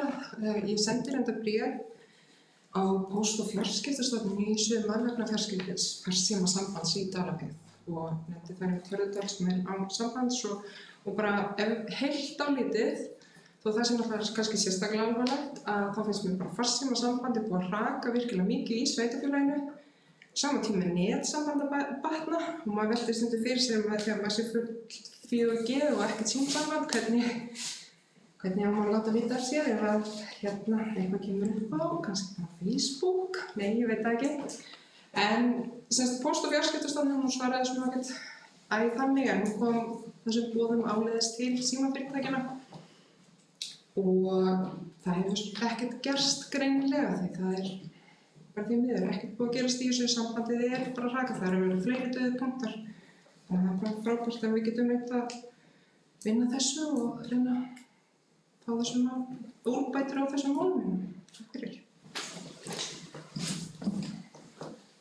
Fleiri sem vilja taka til máls?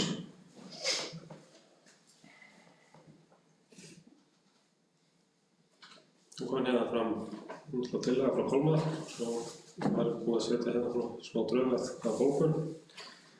Ég er því fyrst að bara bera upp þessa bókun.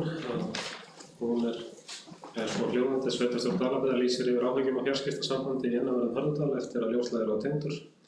Í rafmagnsleysi er ekkert fjarskiptasamband á stóru svæði. Slíkt er óásættanlegt ef upp koma aðstæður sem kalla þarf til lækni eða annan viðbragðsaðila. Einhvers vill ræða þessa bókun sérstaklega. Þeir sem eru samþykkir þessari bókun gefa merki. Hún er samþykkt með öllum greiddum atkvæðum. Síðan myndi ég svona leggja það til að fælum sveitarstjóra að ræða við frá aðalega en málið varðar lausnes. Ég gerir nú fastlega ráð fyrir því að sveitarstjóri myndi þá taka Pálma og Skúla með sér á fund. Við erum sáttir við þannig afgreiðsluprófi. Það eru fleiri sem vilja ræða tillögur sem væri svo hljóðandi að sveitarstjórn, félagi sveitarstjóra og ræða við aðalega en málið varðar lausnes. Þau sem eru samþykkir slíkri tillögu gefa merki. Hún er samþykkt með öllum greiddum atkvæðum. Þá er mál nr. 16 líkamsræktar aðstæður Dalabyggð. Og svona í ljósi umræðu hér fyrr á fundinum þá var það að bjóða málshefjandi Einar Jón Geirssyni fyrstum. Takk kærlega fyrir þetta. kannski byrjaði að tala sérstaklega ánægjulegt hvað sveitarstjóri oft í pontu ég stundum verið svo jójó í það en mjög fínt.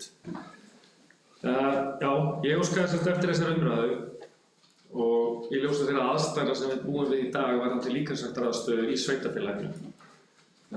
Staðan í dag svo að það eru 3 líkamsræktarsalir í sveitarfélaginu. Það einn lítill á Laugum og svo í Árbliki. Þeir eru hlenda mjög lítið notaðir, báðir. Og svo salur, þessi margumtalaði salur hjá Óla Pá, hérna í Búðardal. Við vitum það að salurinn í Búðardal hann í engar óhentugu húsnæði og fyrir það sem ekki vita og hafa ekki komið þangað þá hann staðsettur á annarri hæð í KM-þjónustunni og það þarf að fara þar upp ansi slæma stiga og við veitum ekki til þess að sé mikið það til dæmis eldri borgurum sem nýta þessa aðstöðu og aðstæðan núna á undan þá frá heilbrigðiseftirlitinu og mér skilst að það taki til að ég endurskoða það í júní í sumar. En samkvæmt vinnunni hérna við fjárhagsáætlun þá á dagskrá að selja þessa fasteign og skoða að koma fyrir aðstöðu jafnvel í kjallara Dalabúðar.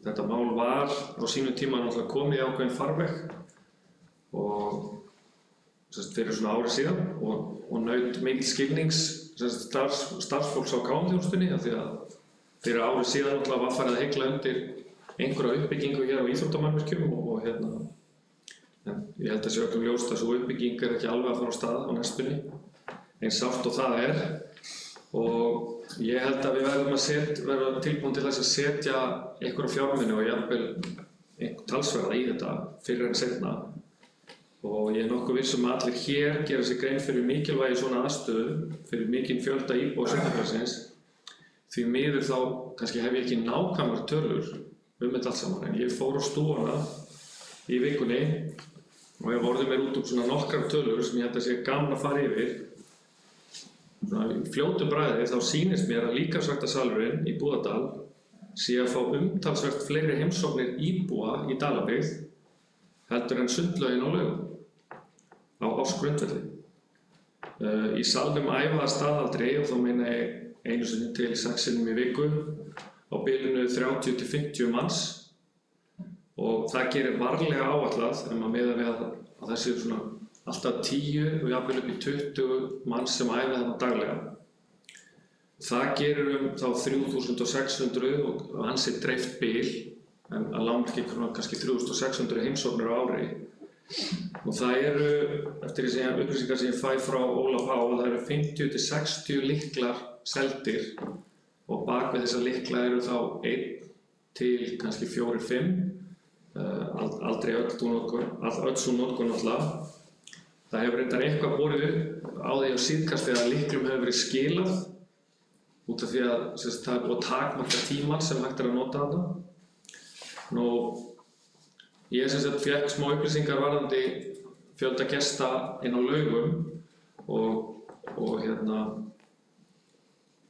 ég með nokkur ár hérna, til dæmis 2010 þá komu tæplega 10.000 manns í sund, 9.400 manns. Þess ber að geta 88% af því komu í júní, júlí og ágúst. Og samkvæmt því sem að forstöðumaður þar segir er að skiptingin sé nánast þannig þá líka á sumrinu.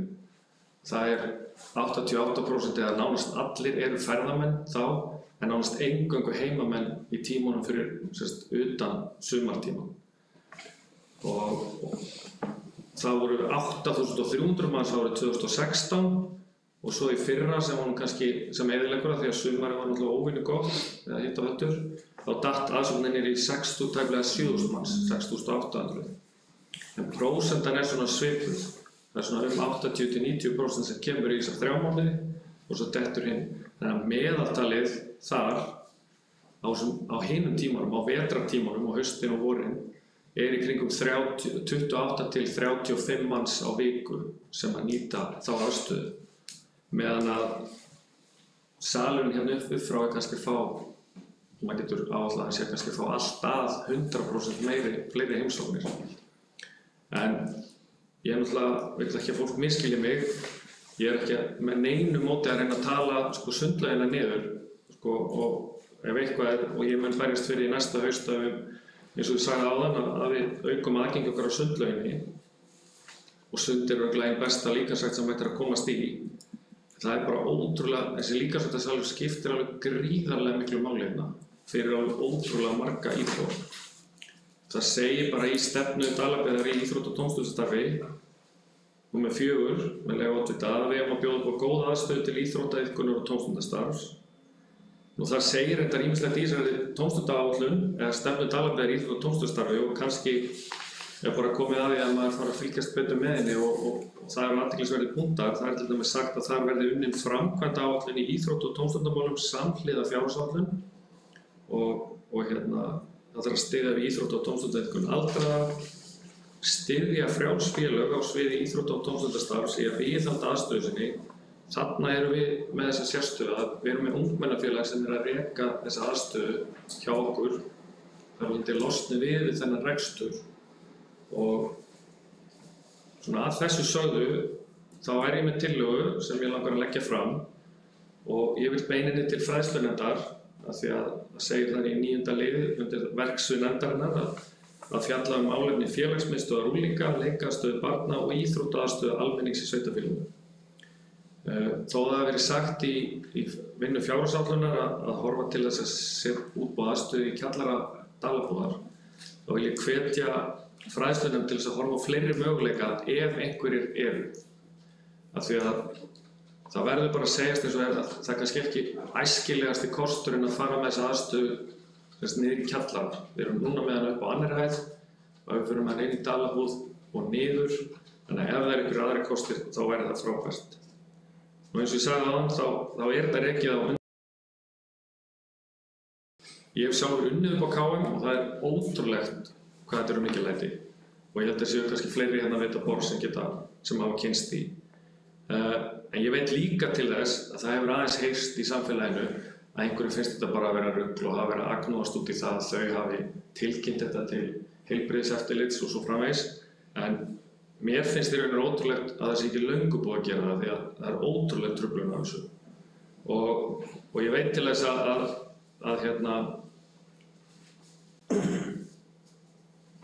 ástæðan fyrir því að þetta var er fyrst að komast í þetta ferli núna er bara það að það náttúrulega var trúað að þetta væri að fara í einhvern ákveðinn farveg og náttúrulega líka það að þessir íbúar sem vinna upp á KM þeir jafnvel nota þessa aðstöðu líka og vilja náttúrulega ekki standa í vegi fyrir því. En tillagan er svohljóðandi, sveitarstjórn Dalabyggðar samþykkir að fela fræðslunefnd að koma með tillögu að lausn á húsnæðisvanda líkamsræktaraðstöðu Búðardal. Tillögurnar skal leggja fyrir sveitarstjórn í síðasta lagi á maífundi sveitarstjórnar. Ég veit náttúrulega að þetta er í ákveðnu einhverju ferli inn í byggðarráði jafnvel, en það er fínt að setja þetta þá kannski bara í þetta ferli og þá vonandi vinnur málið síðan bara með byggðarráði í kjölfarið.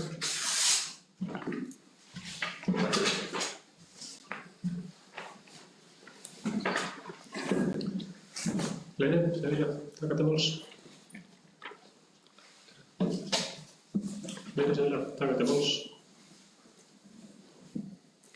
Ég allavega, mér líst bara ljómandi vel á þessa tillögu hennar og ég myndi þá líka vilja bæta bara við tillöguna eða koma aðra tillögu það. Við förum þá líka bara byggðarráð að hefja undirbúning að Svölunarhúsnæðisins eða Vesturkjöld sem liggur fyrir samkvæmt fjárhagsáætlun. Ég allavega hafði síðan hlutina þannig fyrir mér eftir að fjárhagsáætlun var gerð það þyrfti að undirbúa söluna á húsnæðinu en líka þyrfti að fara fram umræða í fræðslunefnd líkamsræktaraðstöðu almennt. Fleiri sem vilja taka til máls? Skúli?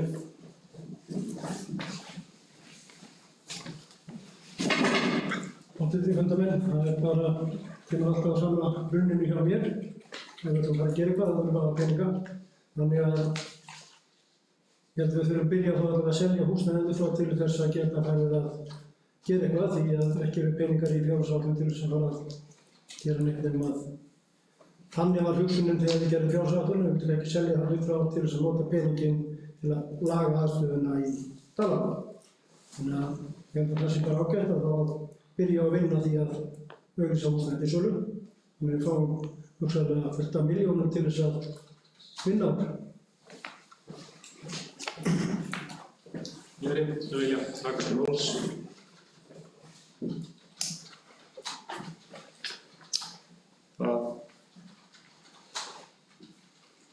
Kveða sér engin hljóðs og þá ber ég hérna upp tillöguna frá Einar Jóni, sveitarstjórn Dalabyggðar samþykkir að fela fræðslunefnd að koma með tillögu að lausna húsnæðisvanda líkamsræktaraðstöðu í Búðardal.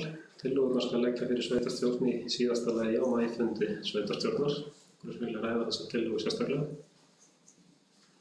Þeir sem eru samþykkir þessari tillögu gefa merki.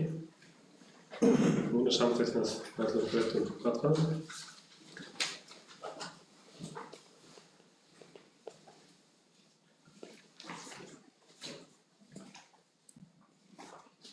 Og svo vil ég jafnframt líka bera það tillögu að við felum byggðarráði hefja undirbúning að sölu húsnæðisins að Vesturbraut í samræmi við það sem fjárhagsáætlun gerir ráð fyrir. Hvernig vilja ræða þá tillögu? Það kveður sér engin hljóðs, þeir sem eru samþykkir þeirri tillögu gefur merki. Hún er samþykkt með öllum breytum atkvæðum. Mál nr. 17, það er ályktun skólaráðs, skólabúðargjald. En þetta er fundargerð skólaráðs frá 23. janúar. Þar kemur fram að ályktun frá skólaráði varðandi breyting á skólabúðargjaldi. Skólaráð óskar eftir því að sveitarfélagið haldi áfram að greiða niður skólabúðirnar á Reykjum og lögum að hluta næsta ár til að gefa breytingunni aðlögunartíma. Þeir sem vilja ræða þessa tillögu betur, tillögu nánar. Það kveður sér engin ljós, það liggur þá fyrir að bera upp þessa tillögu frá skólaráði. Það er Kristján, gjörðu svo upp.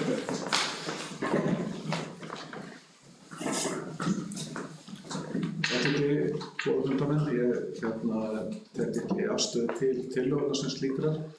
Ég vil svo bara benda á að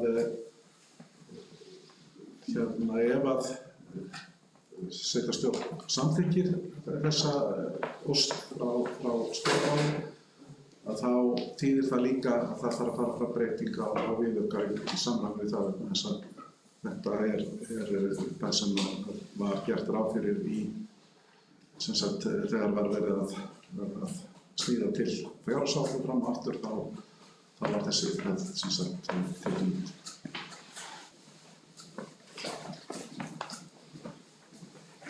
Einar. Ágætu fundarmenn. Ég ætlum kannski bara svolítið að taka undir þetta. Ég veit alveg til þess að það eru ekki mörg sveitarfélög orðin eftir sem að borga þetta gjald. En ég held svona í ljósi þeirra vinnuferla á það hvernig við höfum unnið málið að nú er kannski komið fram svolítið skýr vilji frá skólaráði þar sem sitja í foreldrar og fulltrúar kennara og nemendur og aðrir slíkir einhverja nýja nálgun í þessu og ég get alveg séð fyrir mér að það væri allt í lagi að vera með einhvers konar tröpp að láta þetta svona detta út á einhverjum nokkrum árum.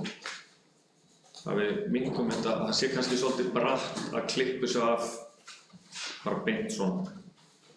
Og það getur verið svona mildari ráðstöfun að trappa þetta út á 2-3 árum. Takk fyrir.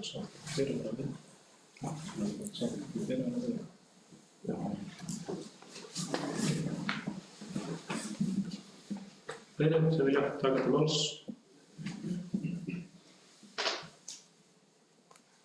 Viltu Einar bæta inn í tillöguna þessum trappugangi? Já, eða þú veist, þetta er þetta ekki svolítið þannig orðað bara hérna?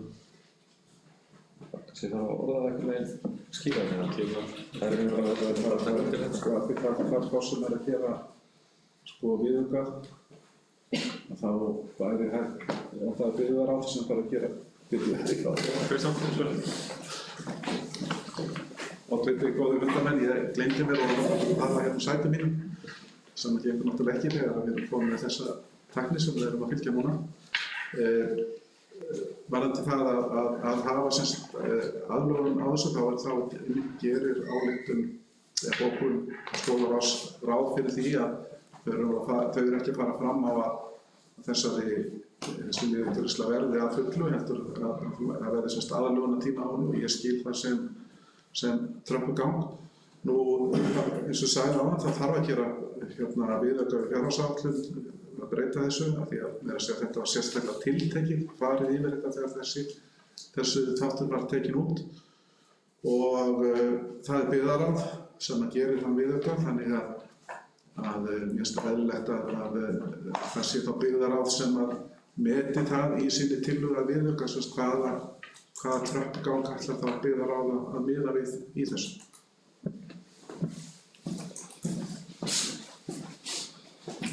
Fleiri sem vilja taka til máls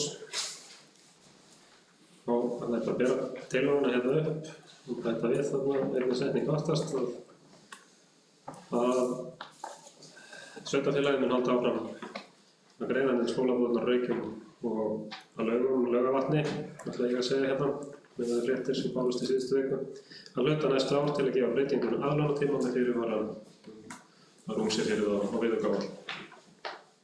Einhver sem vilja ræða þessa tillögu. Það kveður sér engin hljóðs, þeir sem eru samþykkir henni, gefum ekki. Hún er samþykkt með öllum greiddum atkvæðum. Þá er hér næst mál nr. 18, það er skógrækt á Oddsstöðum. Þetta er úr fundargerð frá umhverfis- og skipulagsnefnd. Þar sækir Edda Magnúsdóttir um framkvæmdaleyfi fyrir viðbótarsvæði undir skógrækt í landi Oddsstaða. Svæðið er 16 hektarar fyrir neðan veg og umhverfis- og skipulagsnefnd veitir framkvæmdaleyfi fyrir skógræktina með fyrirvara um samþykki eigenda aðliggjandi jarða- og minjastofnunar. Einhverjir sem vilja ræða þessa tillögu. Það kveður fyrir engin hljóðs, þá bara leggjum til að sveitarstjórn staðfesti ákvörðun umhverfis- og skipulagsnefndar, þess vegna samþykkir því gefur merki. Hún er samþykkt með öllum atkvæðum. Þá er næst mál nr. 19, það er aðalskipulag Ós og Skógarströnd. Þetta er líka á fundi umhverfis- og skipulagsnefndar sem snýr að auglýsingu og skipulagstillögu og skipulagsnefndin og skipulagsfulltrúar koma tillögu í auglýsingu. Einhverjir sem vilja ræða þetta sérstaklega. Það kveður sér engin hljóðs. Þá legg ég til að við staðfestum ákvörðun umhverfis- og skipulagsnefndar, þess sem samþykkir því gefur merki. Það er samþykkt með öllum greiddum atkvæðum. Þá er mál nr. 20, það er Gildubrekkur í Hörðadal, þetta er deiliskipulag. Þar sem er verið að sækja lausn úr landbúnaðarnotkun fyrir ákveðna lóð. Og umhverfis- og skipulagsnefnd hefur samþykkt lausn lóðarinnar úr landbúnaðarnotkun. Einhverjir sem vilja ræða þetta mál sérstaklega. Það kveður sér engin hljóðs. Þá legg ég til að við staðfestum ákvörðun umhverfis- og skipulagsnefndar, þess sem eru samþykkir því gefur merki. Það er samþykkt með öllum greiddum atkvæðum. Þá er mál nr. 21, það er húsnæðismál á landsbyggðinni, tilraunaverkefni.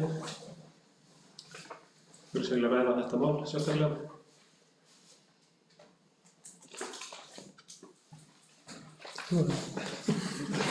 Skúli.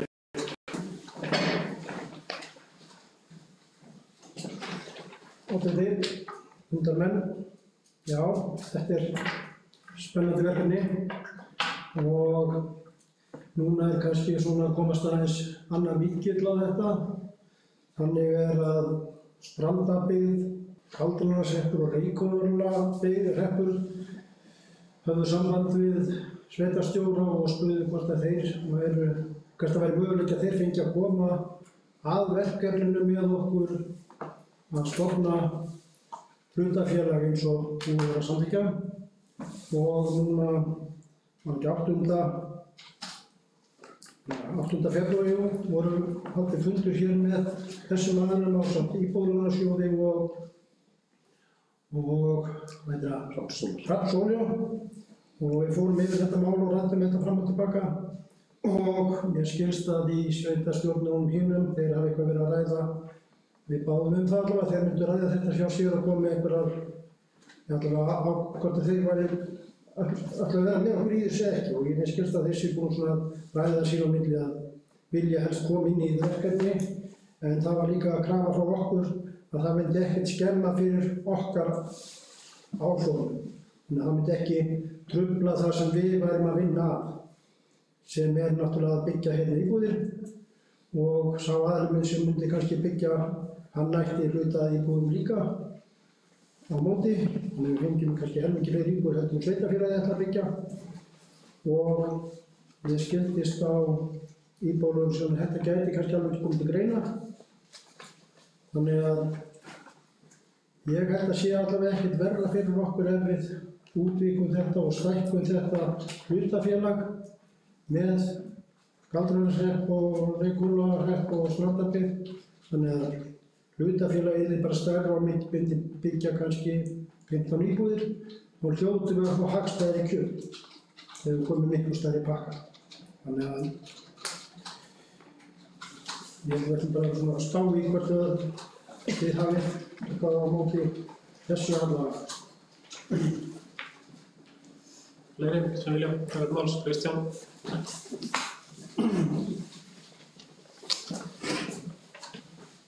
Já, til góðu fundarmenn. Þetta við Dalabyggð ásamt 6 öðrum sveitarfélögum. Við höfum ákveðið forskot með því að vera aðilar að þessu tilraunaverkefni. Okkur hafa verið gefin svona, hvað segja, fyrirheitum að ýmislegt sé í pípunum en það er ekkert fast í hendi ennþá. En Íbúðalánasjóður hefur líka verið að hvetja til samstarfs. Þannig að þeir voru mjög hvetjandi ef að þessi nágrannasveitarfélag okkar kæmu að þessu líka, að það myndi bara jafnvel fyrir það eins og Skúli benti rétt til á mögulega með betra verð, kjör, þá myndi það jafnvel ennþá bara geta ýtt á að það yrði framkvæmt. Og eitt af því sem við talað er til dæmis það að því að þegar við það að setja á stofn svona húsnæðis sjálfstæðnastofnun, það er ákveðin leið til þess að fá fjármagn til þess að byggja húsnæði. Það eru ákveðin skilyrði sem að fylgja tekjur þeirra sem leigja þess aftar sem hafa forgang í húsnæði. En það er sem sagt, það er hins vegar ágætisleið til þess að starta og svo vonandi fer meira á stað. Það er hins vegar mjög þungt ferli. Það tekur alveg, sem sagt, það er mánaðarfrestur að sækja og síðan tekur það svona 2-3 mánuði að vinna úr umsóknum. Þannig að við værum ekki komið með niðurstöður í þetta fyrir neitt í byrjun sumars. En hins vegar með því að við erum í þessu tilraunaverkefni og ef að þessi sveitarfélög koma með okkur inn í tilraunaverkefni þá eru allavega möguleikar sem við erum að skoða á því að við komumst framar í þessa röð. Þannig að við getum fengið fjármagnið miklu fyrr og þar af leiðandi byrja fyrr. En við þurfum samt sem áður að hugsa hvert skref vel og vandlega fyrir sig. Það að byrja að skoða þetta með, það er svolítið engin skuldbinding og eins og Skúli sagði undirstrika það að þetta verði að tryggja okkar stöðu. Það fara inn í svona samstarf má ekki draga úr henni, en það sé vel þess virði að skoða þetta möguleikana sem liggja í því að fá fleiri á borðinu.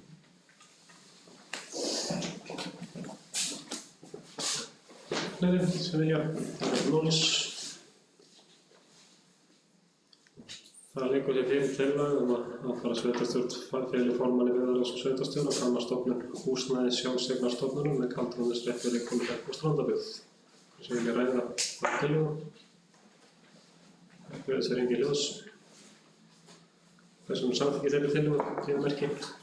Hún er samþykkt með öllum greiddum atkvæðum. Þá er næst mál nr. 22, það er ársskýrsla bókavarðar fyrir árið 2018. Þetta er þarna úr fundargerð menningarmálanefndar frá 11. febrúar. En þarna liggur fyrir raunveruleg tillaga frá nefndinni að sveitarstjórn heimili skólastjóra og bókasafnsverði að sameina bókasafn skólans og héraðsbókasafn. Hverju sem vilja að ræða þetta mál sérstaklega. Takk fyrir þess að hengja ljós. Þá er hér tillaga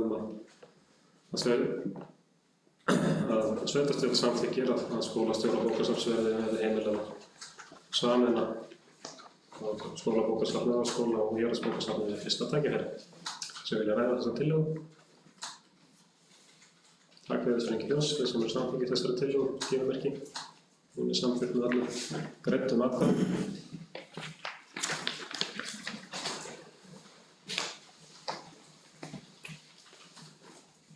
Þá erum við komin í liðinn fundargerðir til staðfestingar. Þar fyrst fundargerð byggðarráðs frá 24. janúar. Hverju vilja ræða þessa fundargerð sérstaklega. Það kveður sér engin hljóðs. Þeir sem eru samþykkir fundargerð byggðarráðs frá 24. janúar gefa merki. Hún samþykkt með öllum greiddum atkvæðum. Það var næst fundargerð byggðarráðs frá 31. janúar. Hverju vilja ræða þessa fundargerð sérstaklega. Það kveður sér engin hljóðs. Þeir sem eru samþykkir fundargerð byggðarráðs frá 31. janúar gefa merki. Hún samþykkt með öllum greiddum atkvæðum. Þá fundargerð félagsmálanefndar frá 30. janúar. Það voru 3 mál til umfjöllunar. Við erum búin að taka töður sérstaklega fyrir áður fundinum. Þeir sem vilja ekki ræða þessa fundargerð að öðru leyti. Það kveður sér engin hljóðs. Þeir sem eru samþykkir þessari fundargerð gefa merki. Hún samþykkt með öllum greiddum atkvæðum. Þá næst fundargerð fræðslunefndar Bræðrabyggðar frá 25. janúar. Það voru 4 mál til umfjöllunar.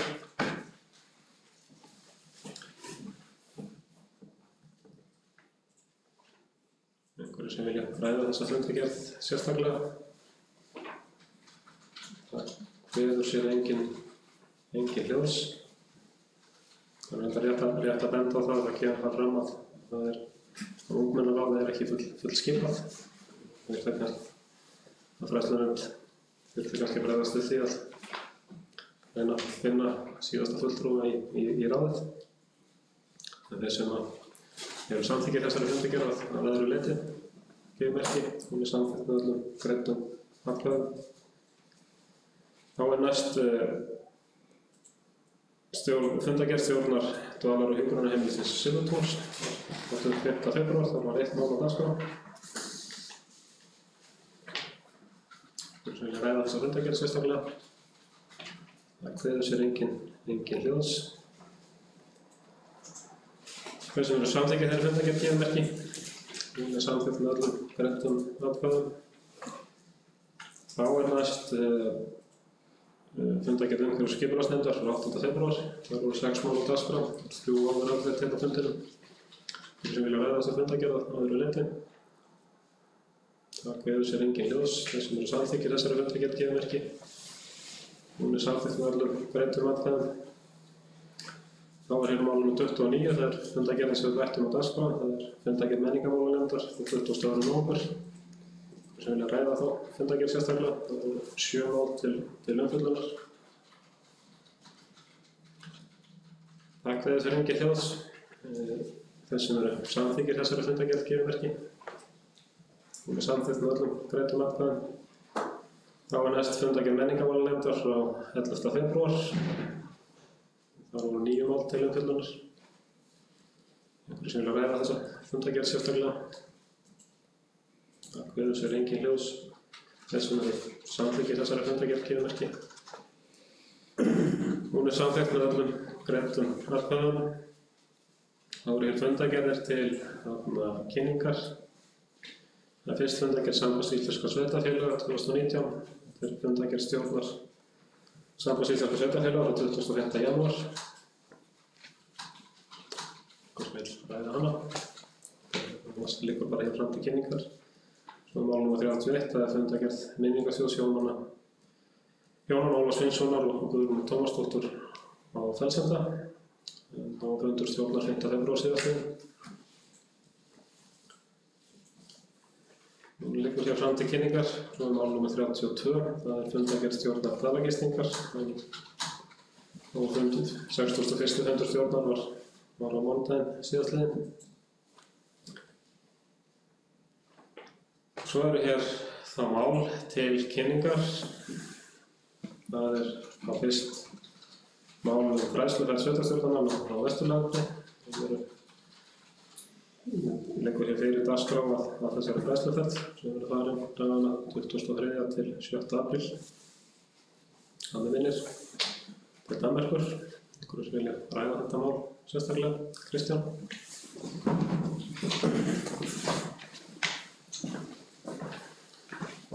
Góður fylgdarmenn. Þessi ferð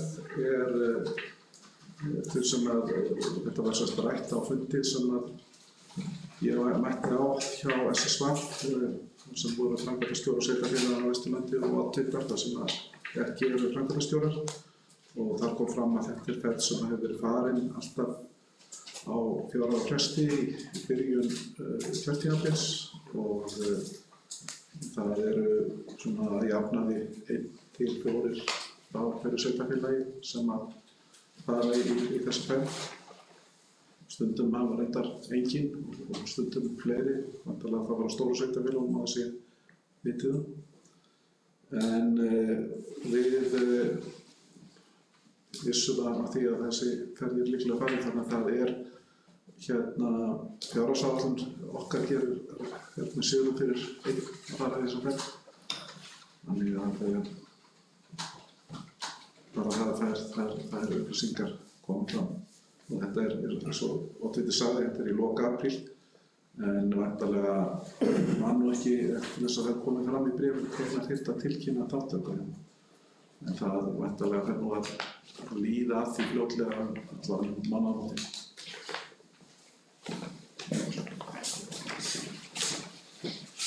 Já, ég ætla að fræðast það. Ég man dagsetninguna, þetta var nefnilega líka til umræðu á stjórnarfundi í SSV síðustu viku en sem sagt það þarf að vera búið að hvort með fara í þessa ferð fyrir 22. febrúar næstmóti. Þú, Einar. Oddviti, ágætu fundarmenn.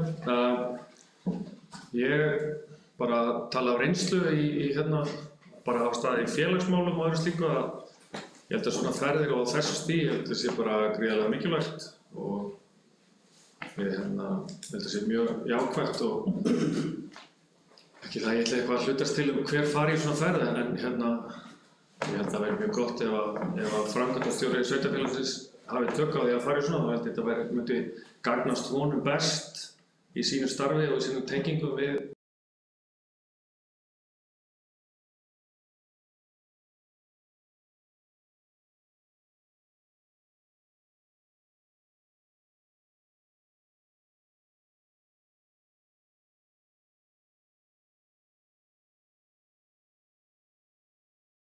aðra, líka störfum á Vesturlandi. Ég ætla ekki að segja að hann eigi að fara en ég held að það myndi gagnast okkur best ef hann færi í þessa ferð. Takk.